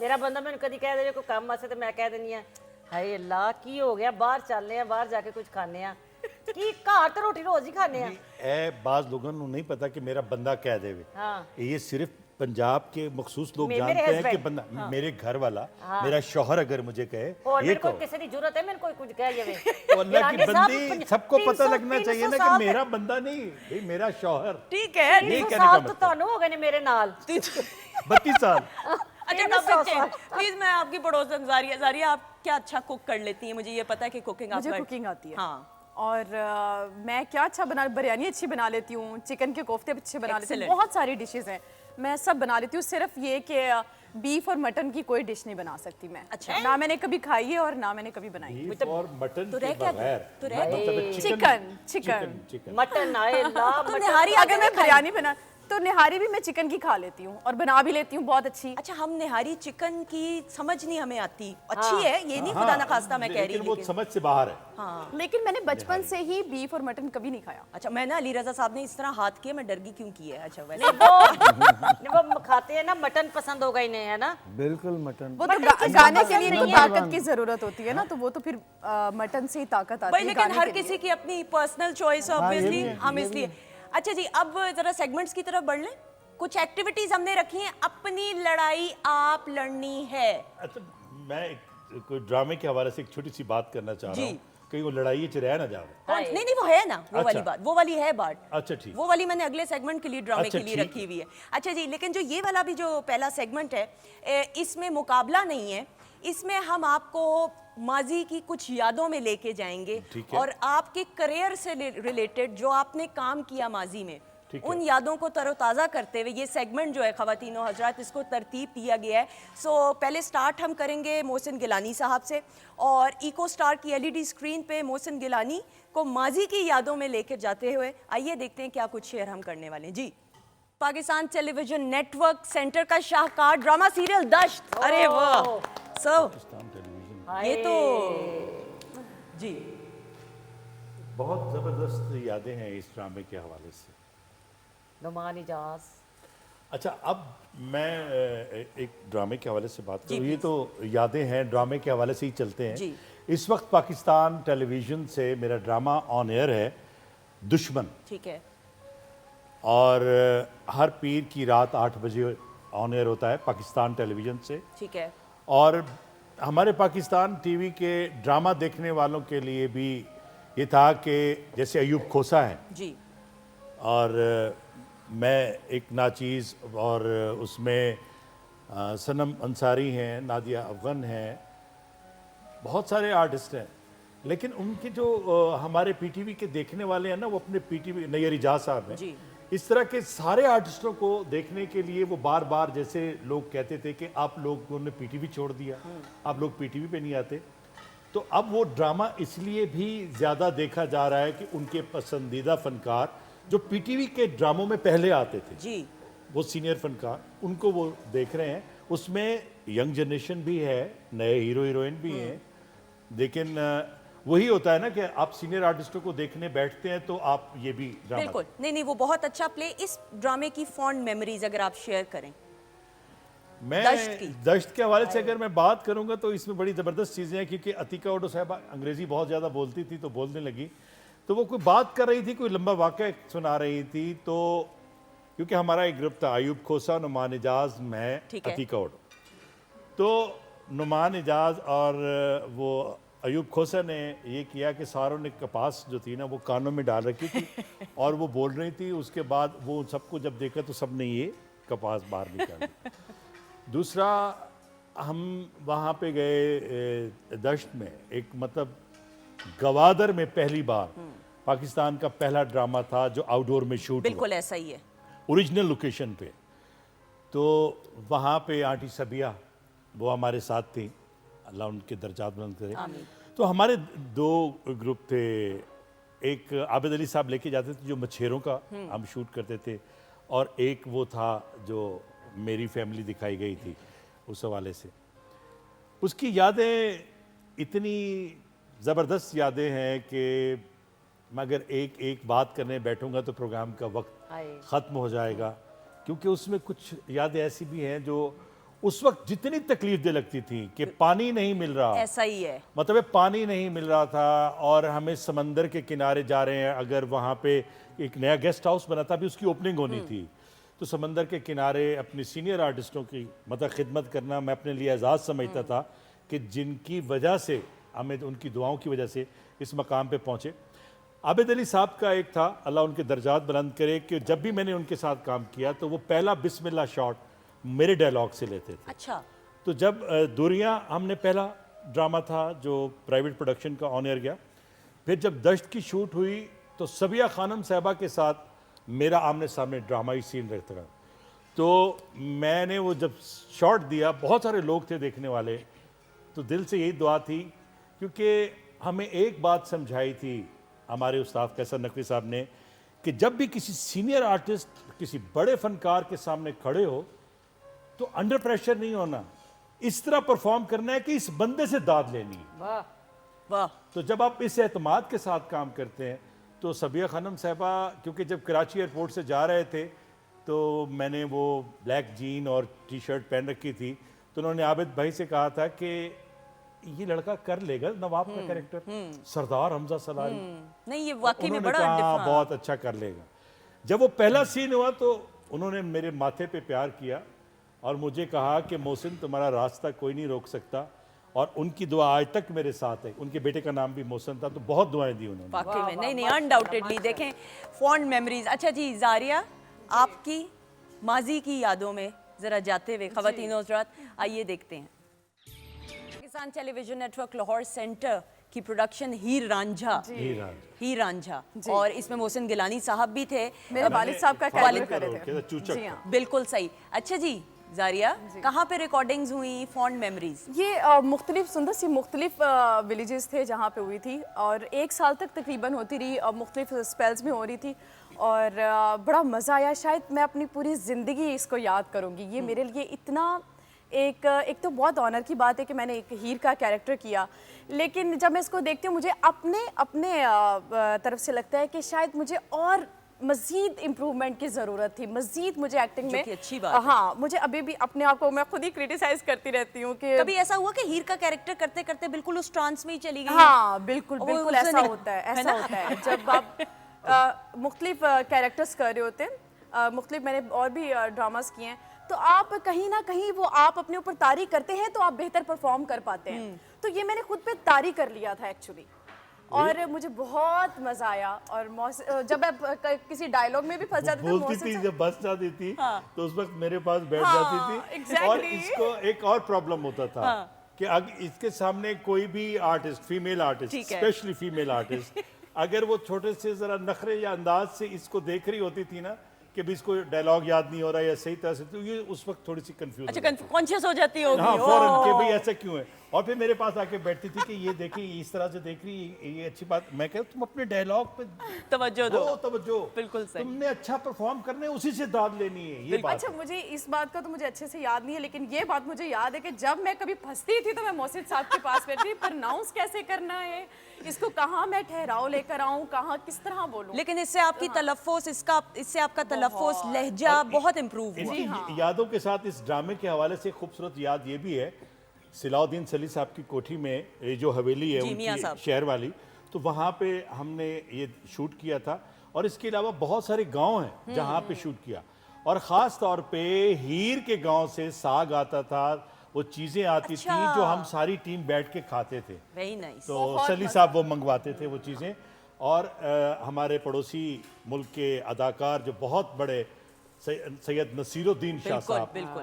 तो वो भी एक दफ़ा सेट पे साथ गए, वो पीर सैदा वाली जगह वॉइस पे ओवर उन्होंने किया था इस वो हीर रांझा साथ का। गए, उन्होंने म्यूजिक सुनते थे और उनके साथ, मतलब इस बहाने उनके साथ बैठने को मौका मिला। लेकिन it was a super hit project Heer बहुत रांझा की। जबरदस्त। हम बात करें भाई, क्लैप हो जाए जी। बड़ी अब ऐसे ही। बहुत। अच्छा जी, अब रूबी जिंदगी में इतना खामोश ना रही हो। रूबी ऐसा ही है, कितने मिनट आप खामोश रही हैं? नहीं, ये मैं क्योंकि मुझे अच्छा लग रहा है इस हवाले से ना, हाँ कि ये देखा जाए तो मेरी जूनियर भी है। बिल्कुल। और अगर इसके काम को मैं अप्रिशिएट नहीं करूंगी या इसके काम में, तो फिर वो लगेगा मैं बहुत शौकी हूं। नहीं, ऐसी नहीं वरना इतनी देर तो मैं चुप रहती नहीं। बिल्कुल मैं तो ऐसे- पैसे बोलन दे लेनी है।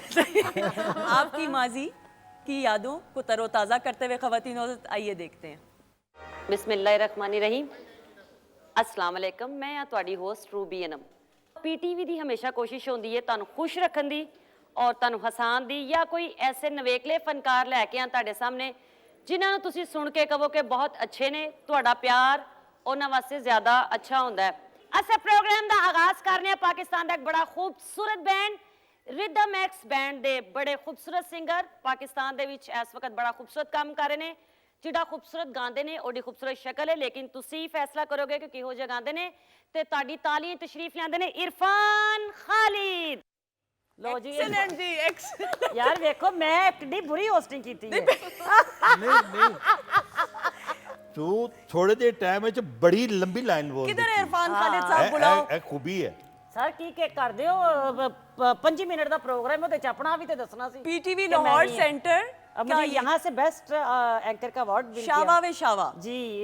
सहर अब्बास सफदर सहर साहब सफदर उनके- सहर। वो सफदर सहर मेरे यानी कि हम एक ही ग्रुप के हैं सही कितनी एपिसोड्स इसकी गई ऑन एयर 100 से ऊपर थी ओह, माशाल्लाह वाओ। अल्हम्दुलिल्लाह और ये मेरे ख्याल में काफ़ी अरसे हम करते रहे फिर जुल्फ़कार साहब का एक सीरियल था अफसर बेकार खास वो भी हमने 3-4 साल किया 3-4 वो तो हम पिकनिक के लिए पीटीवी आते थे इसमें कभी फम्बलिंग हुई कभी होस्टिंग करोड़ वरी अच्छा क्या होता कोई याद हो हाँ यादगार ਮੈਨੂੰ वाकया अच्छी तरह याद है मैं एक ਵਾਰੀ ਕਹਿਣਾ ਸੀ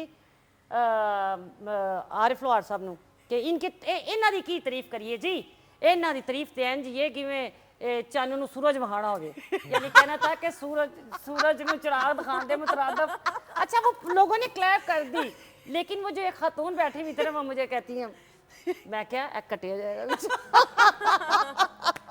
बड़ी फंबल बड़े आला फंबल हुए हैं इसमें लेकिन देखिए फॉन्ड मेमोरीज और इंसान इसी तरह सीखता है और आपको अवार्ड भी मिला देखिए, अल्हम्दुलिल्लाह माशाल्लाह। और मैं लेने नहीं जा रही थी अल्लाह जमील फखरी साहब को जन्नत में खास मकाम और आला दर्जात दे और ख्वाजा परवेज मरहूम को इन दोनों को मैंने कहा मेरा की बनता है ना मेरा कोई वाली वारस से थे ना मेरा कोई रिश्तेदार मैं कहा नहीं जाना तो पैना है और मेरियां लत्तां फुल कम रही सन लेकिन अल्लाह मियाँ की रहमत और उसका करम मालिक कायनात का कि मैं वो लम्हा नहीं भूल सकती समीना अहमद साहिबा और अपने तारिक अजीज साहब जी। तारिक अजीज साहब का जो वो जो प्यार है ना मैंने आज तक संभाल के रखा हुआ है। वाह। वो पिक्चर की सूरत में ना वाह। कि उन्होंने मुझे कहा कि गुड मैं तन क्या सुनाए तो कम कर दी रहा वो गुड आपको कह दें किसी शख्स को तो बस उसके बाद तो फिर हाँ क्योंकि मैं थिएटर करती थी अलहमरा तो वहाँ पे नीलाम घर आपको पता है बिल्कुल। तो इस हवाले से हमारी मुलाकातें उनसे मोहब्बतें सलाम का अंदाज ऐसा ही है क्या बात है अमेजिंग और आप लग भी अच्छी रही हैं सोहनी लग रही सन बहुत अच्छी पतली भी बुंदे हैं अभी भी संभाल के रख लैनी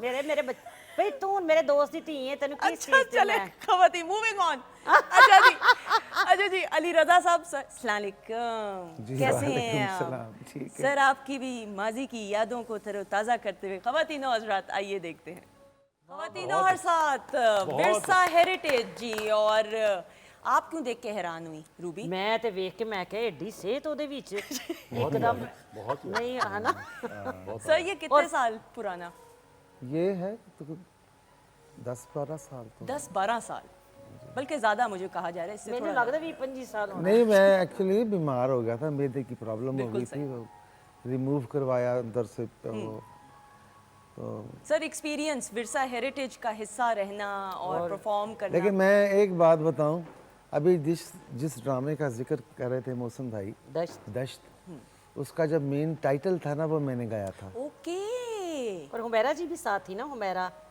वो तो उन्होंने तो और मेरे टाइटल में नहीं थी वो अच्छा लेकिन आप सोलो टाइटल आपने ही हाँ, इसको फुल किया मेरा वैसे। तो नहीं आप फिर कोई ड्रामा और की बात कर रहे हैं वो हुमैरा साहबा ने हाँ हुमैरा हुमैरा आबिद अली ने नहीं, अब कोई और ड्रामा होगा दश्त की बात कर रहा हूँ जिसमें नुमान इजाज थे हाँ तो वो होगा। उसमें क्या था उसका जो उसमें जो टाइटल टाइटल था ना सॉन्ग बगोले था। वाला हाँ तो मेरा ना नहीं वो उनका है हुमैरा साहबा ने मैंने याद है मेरी तो सही तो नहीं याद अच्छा वो होगा कुछ थोड़ा अच्छा हो जी। सकता है वो मेल में कुछ लिया हो कुछ नहीं हुआ। नहीं overlap के मैं लिए आपको कोई बात कोई बड़ी बात आपको बताता हूँ कि जब ये रिकॉर्ड हुआ था ना तो वाजिद अली नाशाद म्यूजिक डायरेक्टर थे उन्होंने मुझे बुलवाया हाँ और मैंने उसको गाया तो मुझे पैनल पे कहा जा रहा है सही है जी आप सही है आबद अली साहब ने उस दिन तमाम काम रुकवा दिए थे कहते हैं आज इसी को सुनना बस बिल्कुल सही हाय वाह वाह वाह वाह तो मैं आपको सुना भी सकता हूँ उन्होंने गाए थे उसमें हुमैरा नहीं मुझे ने पैनल से बताया जा रहा है लेकिन कि सही कह रहे इसका हैं जो मेन आइटम था ना जगह पे हो सकता है और वो मेरा टाइटल ही मेरा था। बिल्कुल सही। वो हमेशा लोगों को ये तशवीश हो गई थी ये है कौन। उन दिनों मुझे लोग ज़्यादा नहीं जानते थे, छोटी जी उम्र सी उदो तो अल्लाह ने आपने वो सावन का भी टाइटल सॉन्ग गाया, सावन ड्रामे का? नहीं, सावन ड्रामा जो है, हाँ उसका भी अच्छा। लेकिन मुझे पैनल से ये कहा जा रहा है कि ये वाकई में इसमें है सदाकत है। अच्छा जी, सो ये सेट कैसा लगा पहले ये बताइएगा। तो बहुत प्लीज अच्छा। यार मैं तो इतना चंगा लगा, मैं एडी पतली भी सा। नहीं आप अभी भी हैं, ऐसी क्या बात है। ख़वातीनो हज़रात, इस सेगमेंट को दिखाने का मकसद ये है कि जितने भी आर्टिस्ट यहाँ पे आते हैं जो एक मकाम तक पहुँचते हैं, अपनी ज़िंदगी में सक्सेसफुल होते हैं, तो उनको उनका जो स्ट्रगल प्रोसेस होता है ज़िंदगी का वो शेयर करते हुए हम चाहते हैं कि जो हमारी नौजवान नस्ल है उनमें एक मुस्तकिल मिजाजी आए और वो अपनी ज़िंदगी में किस तरीके से तसलसल के साथ बग़ैर डिप्रेस हुए कि ज़िंदगी में 2 कदम लेने तो तीसरे कदम पे अगर गिर भी जाएं और किसी सहारे की भी ज़रूरत हो तो मायूस नहीं होना और आपने मोटिवेटेड रहना है और अपनी मंजिल तक पहुंचने के लिए मेहनत करती रहनी है। सो इस सेगमेंट का ये मकसद है। साथ ही साथ जी आपके मैसेजेस और नाम भी शामिल किए जाएंगे, लेकिन इस वक्त अली रज़ा साहब को जहमत देते हुए सर मेहदी हसन खान साहब को ट्रिब्यूट पेश करते हुए क्या सुनाएंगे? गुलों में रंग भरे। बहुत सारी क्लैप में।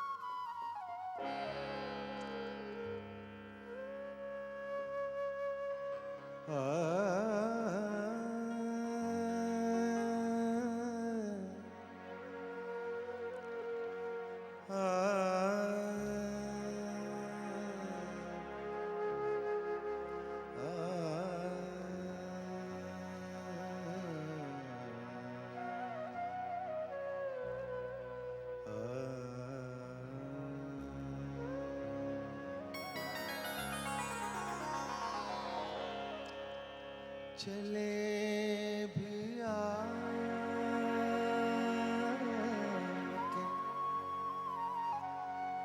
गुलशन का कारोबार चले गुलों में रंग भरे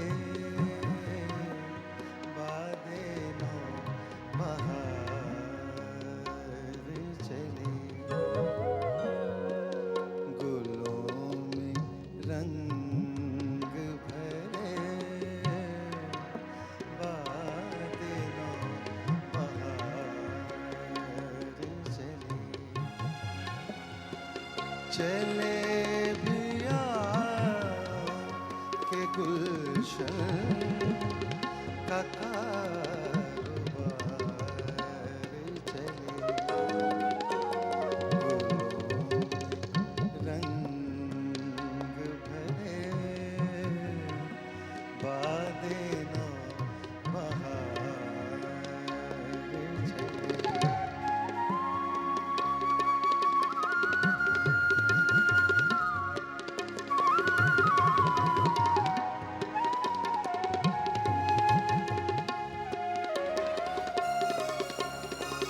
कफस उदास है यारो सबा से कुछ तो कहो। कफस उदास है यारो सबा से कुछ तो कहो।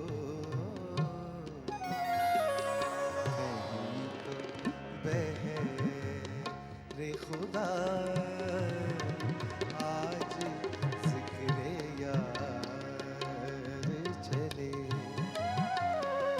चले भी आके गुलशन का कारोबार चले गुलों में रंग भरे बादे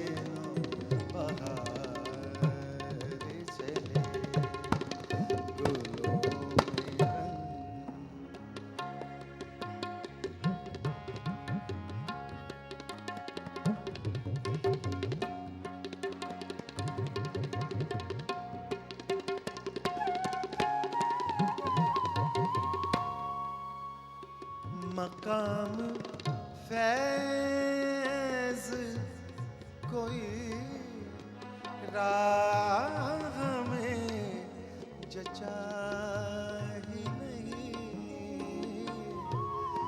मकाम फैज कोई राह में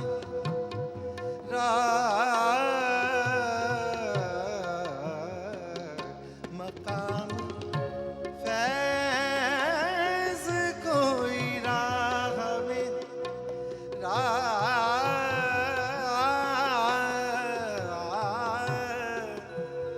मकाम फैज कोई राह में जचा ही नहीं, जो कोई यार से निकले तो सुएदार चले भी आके गुलशन का कारोबार चले, रंग भरे बादे ना बहार चले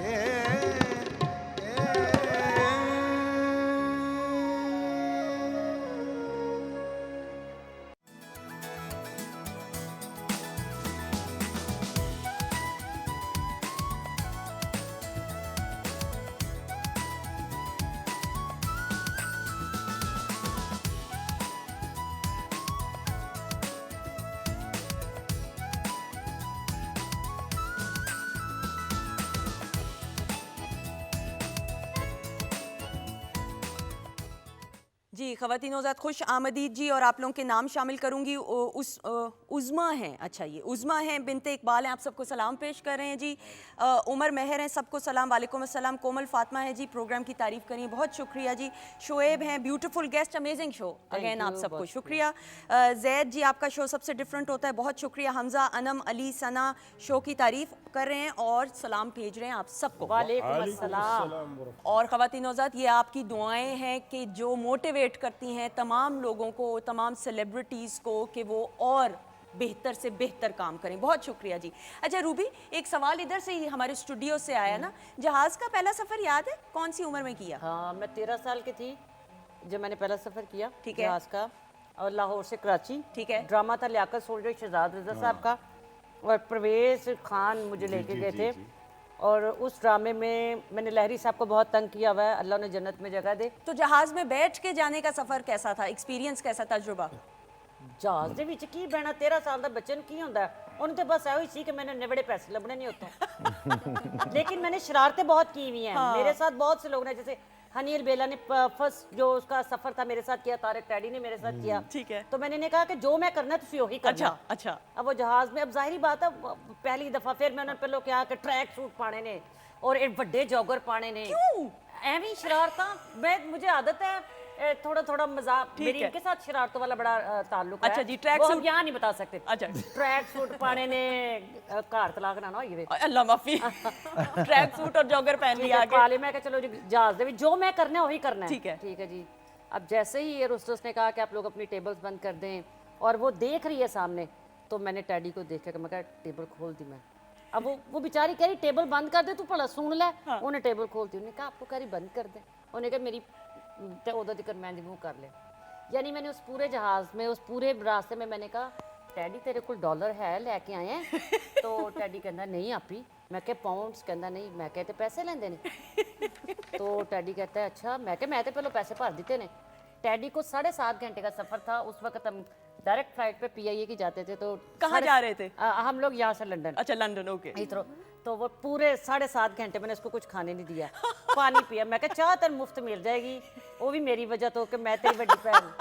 ऐसे ही मैंने नवा उसके साथ भी बहुत किया, हनी अलबेला के साथ। बिल्कुल सही। क्योंकि ये दो मेरे वो बच्चे हैं, या मेरे छोटे भाई हैं, या मेरे प्यारे हैं कि मैं आपको बता नहीं सकती। बिल्कुल सही। कपड़े घुमा दिए कई लोगों के। मैं कहा कपड़े जहाज 'ਚ जाके बदलने ने, उथे नहाना वो वाले गुसलखाने।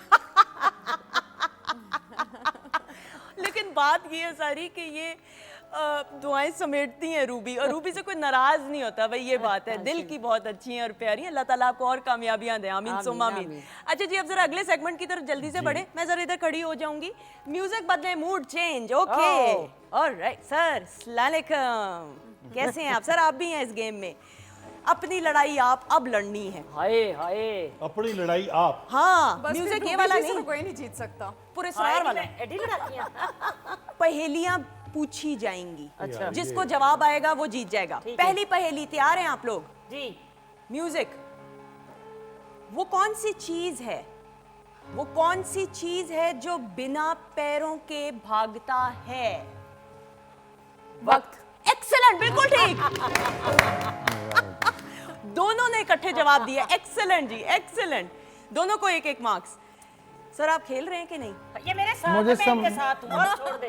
मैं इनके साथ। अच्छा नहीं, पहले क्या कह रहे थे, मुझे समझ नहीं आ नहीं, रही। मुझे इनके साथ रखें, मुझसे नहीं बूझे जाएगी। नहीं तानू तो मैं जी अपने नाल। आपको पता है कि इस गेम में मैं हमेशा हारा हूँ। नहीं यार, तो इसमें क्या, इसमें हाँ, क्या? कोई मुझे बात तो नहीं। बहुत शौक है पहेलियों का। अच्छा बस जी, ठीक है। नहीं बट दिस इज गुड, ये फॉरन। अच्छा ओके, वो क्या है, वो क्या है जो ऊपर से फेंक देते हैं और अंदर से पका लेते हैं, पकने के बाद अंदर से फेंक देते हैं और ऊपर से खा लेते हैं? भाई मैं नहीं एडी मुश्किल पूछ रही। नहीं नहीं नहीं, दोबारा से, अभी समझ में नहीं आया, दोबारा से। अच्छा जी, टीम्स में कर लेते हैं, चलें। जारिया और मोहसिन गिलानी साहब हैं और रूबी अनम और अली रजा साहब यानी हैं। बेड़ा ही गर्क हो गया ना मेरा। असि हार गए पहले ही। अच्छा जी, सर आपके काम से रिलेटेड है, जो आप किचन में समझें, इस बात को हिंट दे दी। वो क्या है जो ऊपर से फेंक देते हैं और अंदर से पका लेते हैं, पकने के बाद अंदर से फेंक देते हैं और ऊपर से खा लेते हैं? शकरकंदी। सर्दियों में गली गली ये बहुत अंडे। नहीं है। जा ताड़ी। नहीं नहीं, सिट्टा। बिल्कुल सही, एक्सेलेंट। भुट्टा, मैं भुट्टा कह रहा था। आपने आपने कब कहा? यार तुसी लेट के है भुट्टा रह नहीं, लियो। उसने पहले खिलाड़ी किया। साहब तुसी बाद चो आके है। नहीं, तुसी तुसी तो जित मैं गए। जीत गई सिट्टा, हूं। असि सिट्टा क्या सर, सिट्टा क्या? देखिए उनकी कमजोर सी हालत ना सुख से आता है, उनको तो ना तंग करे। अली रजा सही है, ए पहले। सिट्टा पहले कौन था? जीत गए। इसने पहले कहा। जीत गए। चल हाँ, वो बेचारे, उनको बोलने का तो अली रजा साहब को बहुत तुसी भी कौन ना सिट्टा। सिट्टा। बिल्कुल सही। लेकिन मोहसिन साहब ने भी कहा तो पॉइंट दे। अच्छा मेरा भुट्टा था, मैंने बड़ा सोच समझ के जब आपने कहा ना सर्दियों का हवाला दिया, तो उस वक्त मेरे बोल दिया आपने, उर्दू में इसको कहा जाता है। अच्छा जी, समझें कि आप दोनों को बराबर पॉइंट्स बराबर मिले। है, बराबर। ठीक है। अब ये वाली आखिरी पहेली, इसमें अब कोई वो नहीं होगी लेवरेज। अच्छा जी, और ये मैं एक गो में बोलूंगी, आपने समझना है, जो जीत गया। आपके भाई की अम्मी के खावन के बेटे आपके क्या लगे? हैं मेरा मामा। अम्मी के, फिर बोलने जरा। नहीं उन्हें एको बारी बोलना से उन्हें क्या।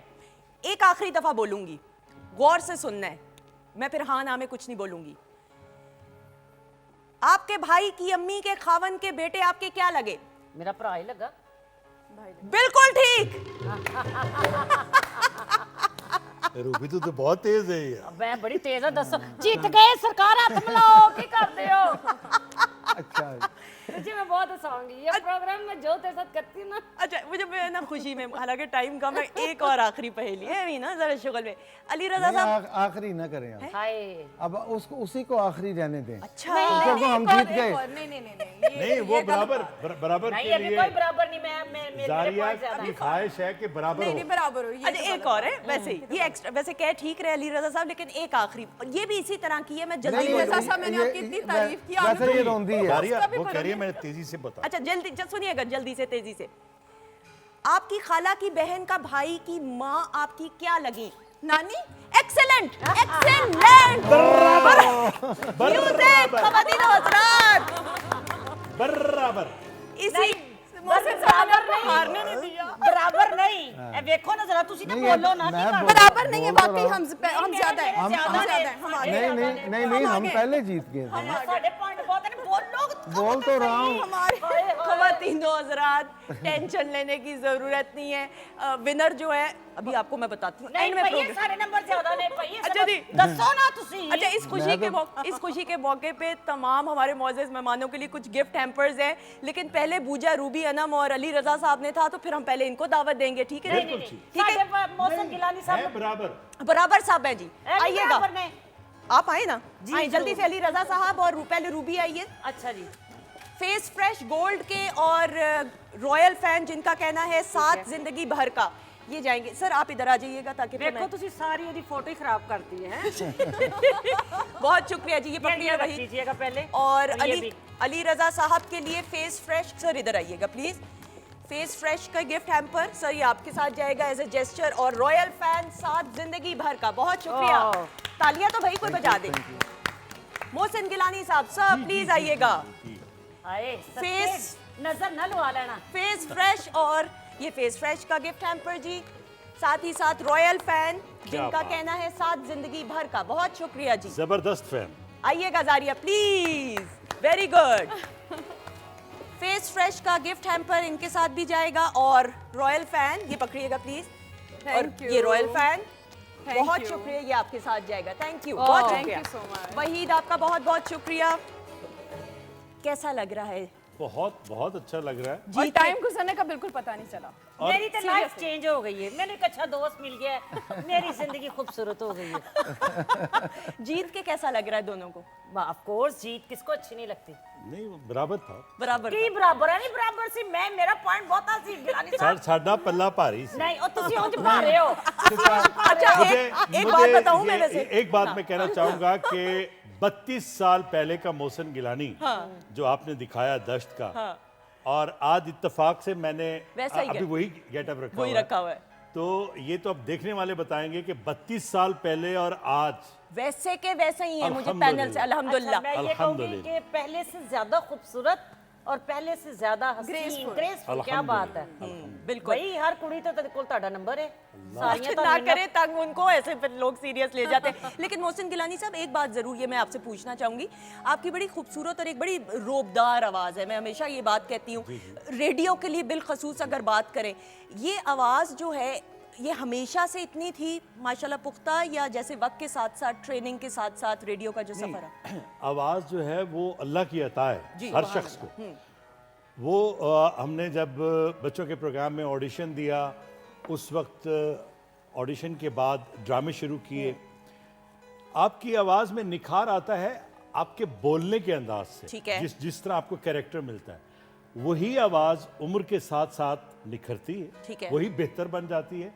बस आपको ड्रामा सेंस बोलना आता हो तो आवाज़ काम कर जाती है। एक्सेलेंट, बात बिल्कुल है, ऐसा ही क्या है। और बात ये है। वो ट्रेनिंग है जो पाकिस्तान टेलीविजन नेटवर्क बिलखसूस और रेडियो पाकिस्तान, ये दो ऐसे मदर इंस्टीट्यूट्स हैं जो फिर इस तरह से ट्रेनिंग करते हैं। अच्छा जी, अब अगले सेगमेंट की तरफ बढ़े। मुझे एक सेकंड मैं बात करता जाऊं मरहूम सुल्तान रईस साहब की, कि बीबीसी उर्दू पे उन्होंने इंटरव्यू देते हुए कहा, उन्होंने कहा कि सुना है पाकिस्तान में कोई एकेडमी नहीं है सिखाने वाली, तो उन्होंने कहा कि एकेडमी है, वो पाकिस्तान टेलीविजन है जहां से आर्टिस्ट सीख कर हमारी फिल्म इंडस्ट्री में आते हैं। ये सुल्तान रईस साहब के जुम्मन। वाह ख़वातीन हज़रात, इसके साथ ही लास्ट सेगमेंट जो बहुत पॉपुलर है, मुझे बार बार मैसेजेस आ रहे हैं कि जी वो सेगमेंट डब स्मैश तैयार है टीम्स की सूरत में होगा? तुसी तैयार हो? नहीं मेरे तो नाल दा बंदा ही बहुत माड़ा है। अच्छा जी, सुन तो नहीं, ले। नहीं, वो कर लेंगे परफॉर्म। एक क्लिप दिखाया जाएगा इको स्टार की एलईडी स्क्रीन पे, वो क्लिप आपने देखा? टीम से? जी बिल्कुल। इंडिविजुअल नहीं, मोहसिन गिलानी साहब आप और जारिया आप दोनों होंगे एक टीम में, ठीक है। और रूबी अनम और अली रजा रूबी साहब। अनम, 2 दफा रूबी अनम। अच्छा जी, हम रेडी हैं कि नहीं, मुझे पैनल से बताइए। अच्छा जी, टीम ए को क्लिप दिखाएंगे इको स्टार की एलईडी स्क्रीन पे। अब म्यूजिक बंद। अच्छा, साथ ही साथ फिर मेरे पास जो है ना, अच्छा वैसे आसान काम है डबिंग करना, कितना आसान है सर, कितना मुश्किल? बहुत आसान है कि आपको सिर्फ समझ आ जाए आपने करना क्या है, उनकी बॉडी लैंग्वेज और उनकी बातें, उससे मिलती जुलती बातें आपने उसके ऊपर बत कर। लेकिन मोहसिन गिलानी साहब ये जरूर, और रूबी ये जरूर ऑडियंस को बताते हुए, हम जिस तरह फिल्म्स में भी देखते हैं, पोस्ट प्रोडक्शन में जो आपने दोबारा से उसको करना होता है, डबिंग करनी होती है, लोगों को लगता बड़ा आसान है कि ये काम बहुत आसान है। मैं सुंदर साहिबा, अल्हम्दुलिल्लाह मैं वो आर्टिस्ट हूँ जो इंटरनेशनल फिल्मों की मैंने डबिंग की है, तरक्की वाले ड्रामों की नहीं की जो पाकिस्तान से ठीक ऑन है। एयर होते हैं। मैंने पर्शियन मूवीज़ की है, डॉक्यूमेंट्रीज की है, और इंग्लिश फिल्मों की मैंने डबिंग की है। और वो द मैसेज भी चलती है और उमर मुख्तार चलती है दूसरे प्राइवेट चैनल पे, और पर्शियन फिल्में मैंने बेशुमार की हैं। तो बस ये समझ लीजिए कि ये एक ऐसा हुनर होता है कि वो किस उम्र का आदमी है, किस मिजाज का है, उसकी बॉडी लैंग्वेज क्या है, आपने वो सब कुछ ऐसे कर देना है कि जैसे लगे कि वही बोल रहा है। बिल्कुल सही, ये एक हुनर है, एक कमाल है। बिल्कुल सही। और ये हमारे यहाँ पे डबिंग आर्टिस्ट की जो डबिंग की इंडस्ट्री है उसको परवान चढ़ना चाहिए। अब कराची में इस पे बहुत तवज्जो दी जा रही है। बिल्कुल। जब अर्तुगरुल पाकिस्तान टेलीविजन से दिखाया गया तो वो इसको इस इंडस्ट्री को बहुत और आगे ज्यादा परवान चढ़ा। बिल्कुल बिल्कुल बिल्कुल, आई एग्री विद दैट। अच्छा जी, अब टीम ए को सेगमेंट में पहला क्लिप दिखाएंगे और उसके बाद वापस आते हैं। जी दिखाइएगा क्लिप अब। यार क्या बात है, क्या बात। अब एक बात मुझे दीजिए कि सीन देख के इसको भी कैरेक्टर बताया, उसको भी बताया कि किस तरह से हम कर सकते हैं। एक्सीलेंट, मोहसिन साहब तो एक्सीलेंट। इंस्टीट्यूट है भाई। लेकिन एक बात है कि वो तौबा तौबा करना हर एक चीज में एक्सीलेंट जी, ये तो दिस इज अमेजिंग। अच्छा, और इतनी तारीफ पैनल से आ रही है कि वो हम सारे चाह रहे थे कि लंबा कर दें, लेकिन हम ऑब्वियसली दौरानिया लंबा नहीं कर सकते थे। Thank you so much. बहुत शुक्रिया। और अल्लाह मियां मोहसिन जाफर को भी जिंदगी दे, सेहत आमीन, दे, और आमीन, आमीन, दिन दुगनी आमीन। रात चौगुनी तरक्की, आशीर्वाद सबको भाई यहाँ पे हमारी बहुत तरफ से। शुक्रिया, बहुत शुक्रिया। और दूसरी बात सुंदर साहिबा आपके लिए कि आप जिस तरह प्रोग्राम को लेकर चलती हैं, जितना अच्छा बोलती हैं, और आपको पता है कि कब किस वक्त क्या बोलना चाहिए, और जो बोल रहा है वो उसकी बात कहीं बात से बात और निकल रही है तो उसको वापस कैसे लेकर आना है अपने प्रोग्राम के दायरे के अंदर। आप इतना खूबसूरत प्रोग्राम, माशाल्लाह, बहुत शुक्रिया, बहुत जबरदस्त, बहुत शुक्रिया, बहुत जबरदस्त। बहुत मैं भी शुक्रिया। थैंक यू सो मच करना चाहूँगी कि मोहसिन जाफर साहब ने हमें यहाँ पे इनवाइट किया। उनके बहुत मशकूर हैं कि इतना अच्छा प्रोग्राम में आने का, इतना अच्छा टाइम गुजरा, और हम्बी जी ने इतना हंसाया। कोई और भी नहीं, मैं तो कुछ कीता ही नहीं, पहन ले सब दसो ना के तुसी साथ जरा। मैंने बहुत एंजॉय किया। बहुत शुक्रिया, जीती रहे, खुश रहे। रूबी मेरी जान, मेरी तरफ से ढेर सारी दुआएं, हमेशा कामयाब नजर आओ, आमीन, और आमीन। परवरदिगार आपको जिंदगी में कभी किसी का मोहताज ना आमीन करे। सुम आमीन। और यहाँ पे जितने भी लोग हैं, अल्लाह मियां सबको अपनी अपनी रहमतों से नवाजे। आमीन सुम आमीन। और मैं इसलिए शुक्रिया अदा करती हूँ कि मेरी जिंदगी में एक नए दोस्त का इजाफा हो अली गया रज़ा साहब। तो हुण मैनू नाल लैके हर अस्पताल च फिरांगी। दुआइयां शुआइयां नहीं छोड़। देखिए, मैं भी इंसान हूँ, मुझे हंसने का मौका नहीं, मैं हंस के गिर भी सकती हूँ, इसलिए भी बहुत शुक्रिया। जीती रहे, अल्लाह ताला आपको इतनी कामयाबियां दे और इसी तरह हंसाती रहे। थैंक यू, बहुत शुक्रिया। अली रज़ा साहब सर बहुत शुक्रिया। बहुत हाय मेहरबानी, सबके बहुत जमा। शुक्रिया। हाय, मैं तड़ी कुछ बोलने तो तो कुते दो, रूबी बोलने तो नहीं, नहीं, सर कैसा thank लगा you, तो आके? बोलेगा कौन? बहुत अच्छा लगा। कौन रूबी अनम, माशाल्लाह बहुत अलग आया इन्होंने नहीं, लाइव, बहुत अच्छा। एक बहुत क्लैप अली रज़ा साहब के लिए हो जाए। और सबसे ज्यादा मुनीरा का भी बहुत बहुत शुक्रिया। मुनीरा आपका बहुत शुक्रिया, थैंक यू सो मच। बहुत अच्छी प्रेजेंटेशन भी खाने की, और हमारे ऑर्केस्ट्रा मेंबर्स के लिए क्लैप हो जाए जी। बहुत जबरदस्त। भाई क्या बात है, माशाल्लाह। और साथ ही साथ ख़वातीन और हज़रात, आपका बहुत बहुत शुक्रिया। दुआओं में हम सबको याद रखिएगा। लेकिन जाने से पहले अली रज़ा साहब की आवाज़ में सर क्या सुनाएंगे अब? जिंदगी में तो सभी प्यार किया। मेहदी हसन खान साहब को ट्रिब्यूट पेश करते हुए जी, प्लीज जी। आ जाइएगा, बहुत सारी क्लैप में। ओ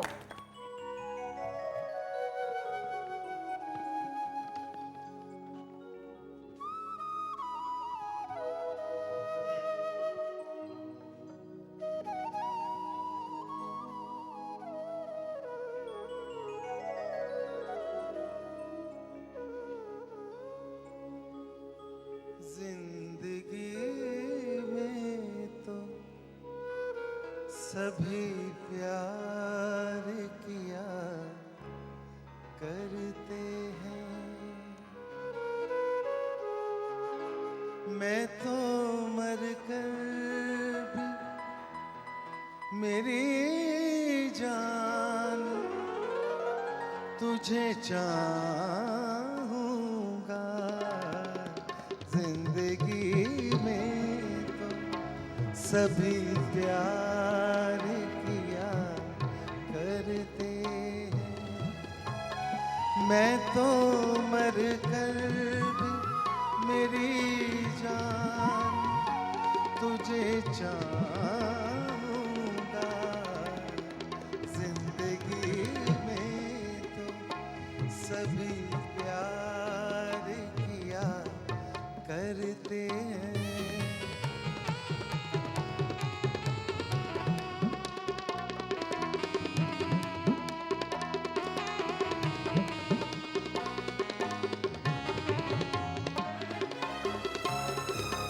तू मिला है तो ये एहसास हुआ है मुझको, तू मिला है तो ये एहसास हुआ है मुझको। ये मेरी उम्र मोहब्बत के लिए थोड़ी है, एक जरा सा हमें दौरा का भी हक है जिस पर मैंने वो सांस भी तेरे लिए रख छोड़ी है, प्यार का बन के निगहबान तुझे चाहूँगा, मैं तो मर कर भी मेरी जान तुझे चाहूँगा, जिंदगी में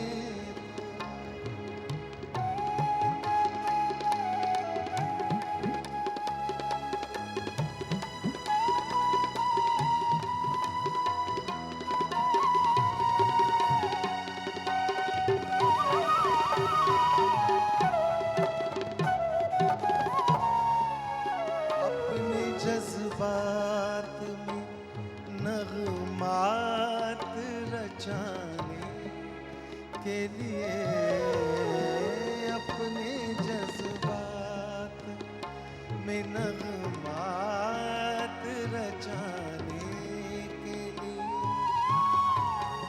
मैंने धड़कन की तरह दिल बसाया है तुझे, अपने जज्बात में नगमात रचाने के लिए मैंने धड़कन की तरह दिल में बसाया है तुझे, मैं तसव्वुर भी जुदाई का भला कैसे करूं, मैं तसव्वुर भी जुदाई का भला कैसे करूं, मैंने किस्मत की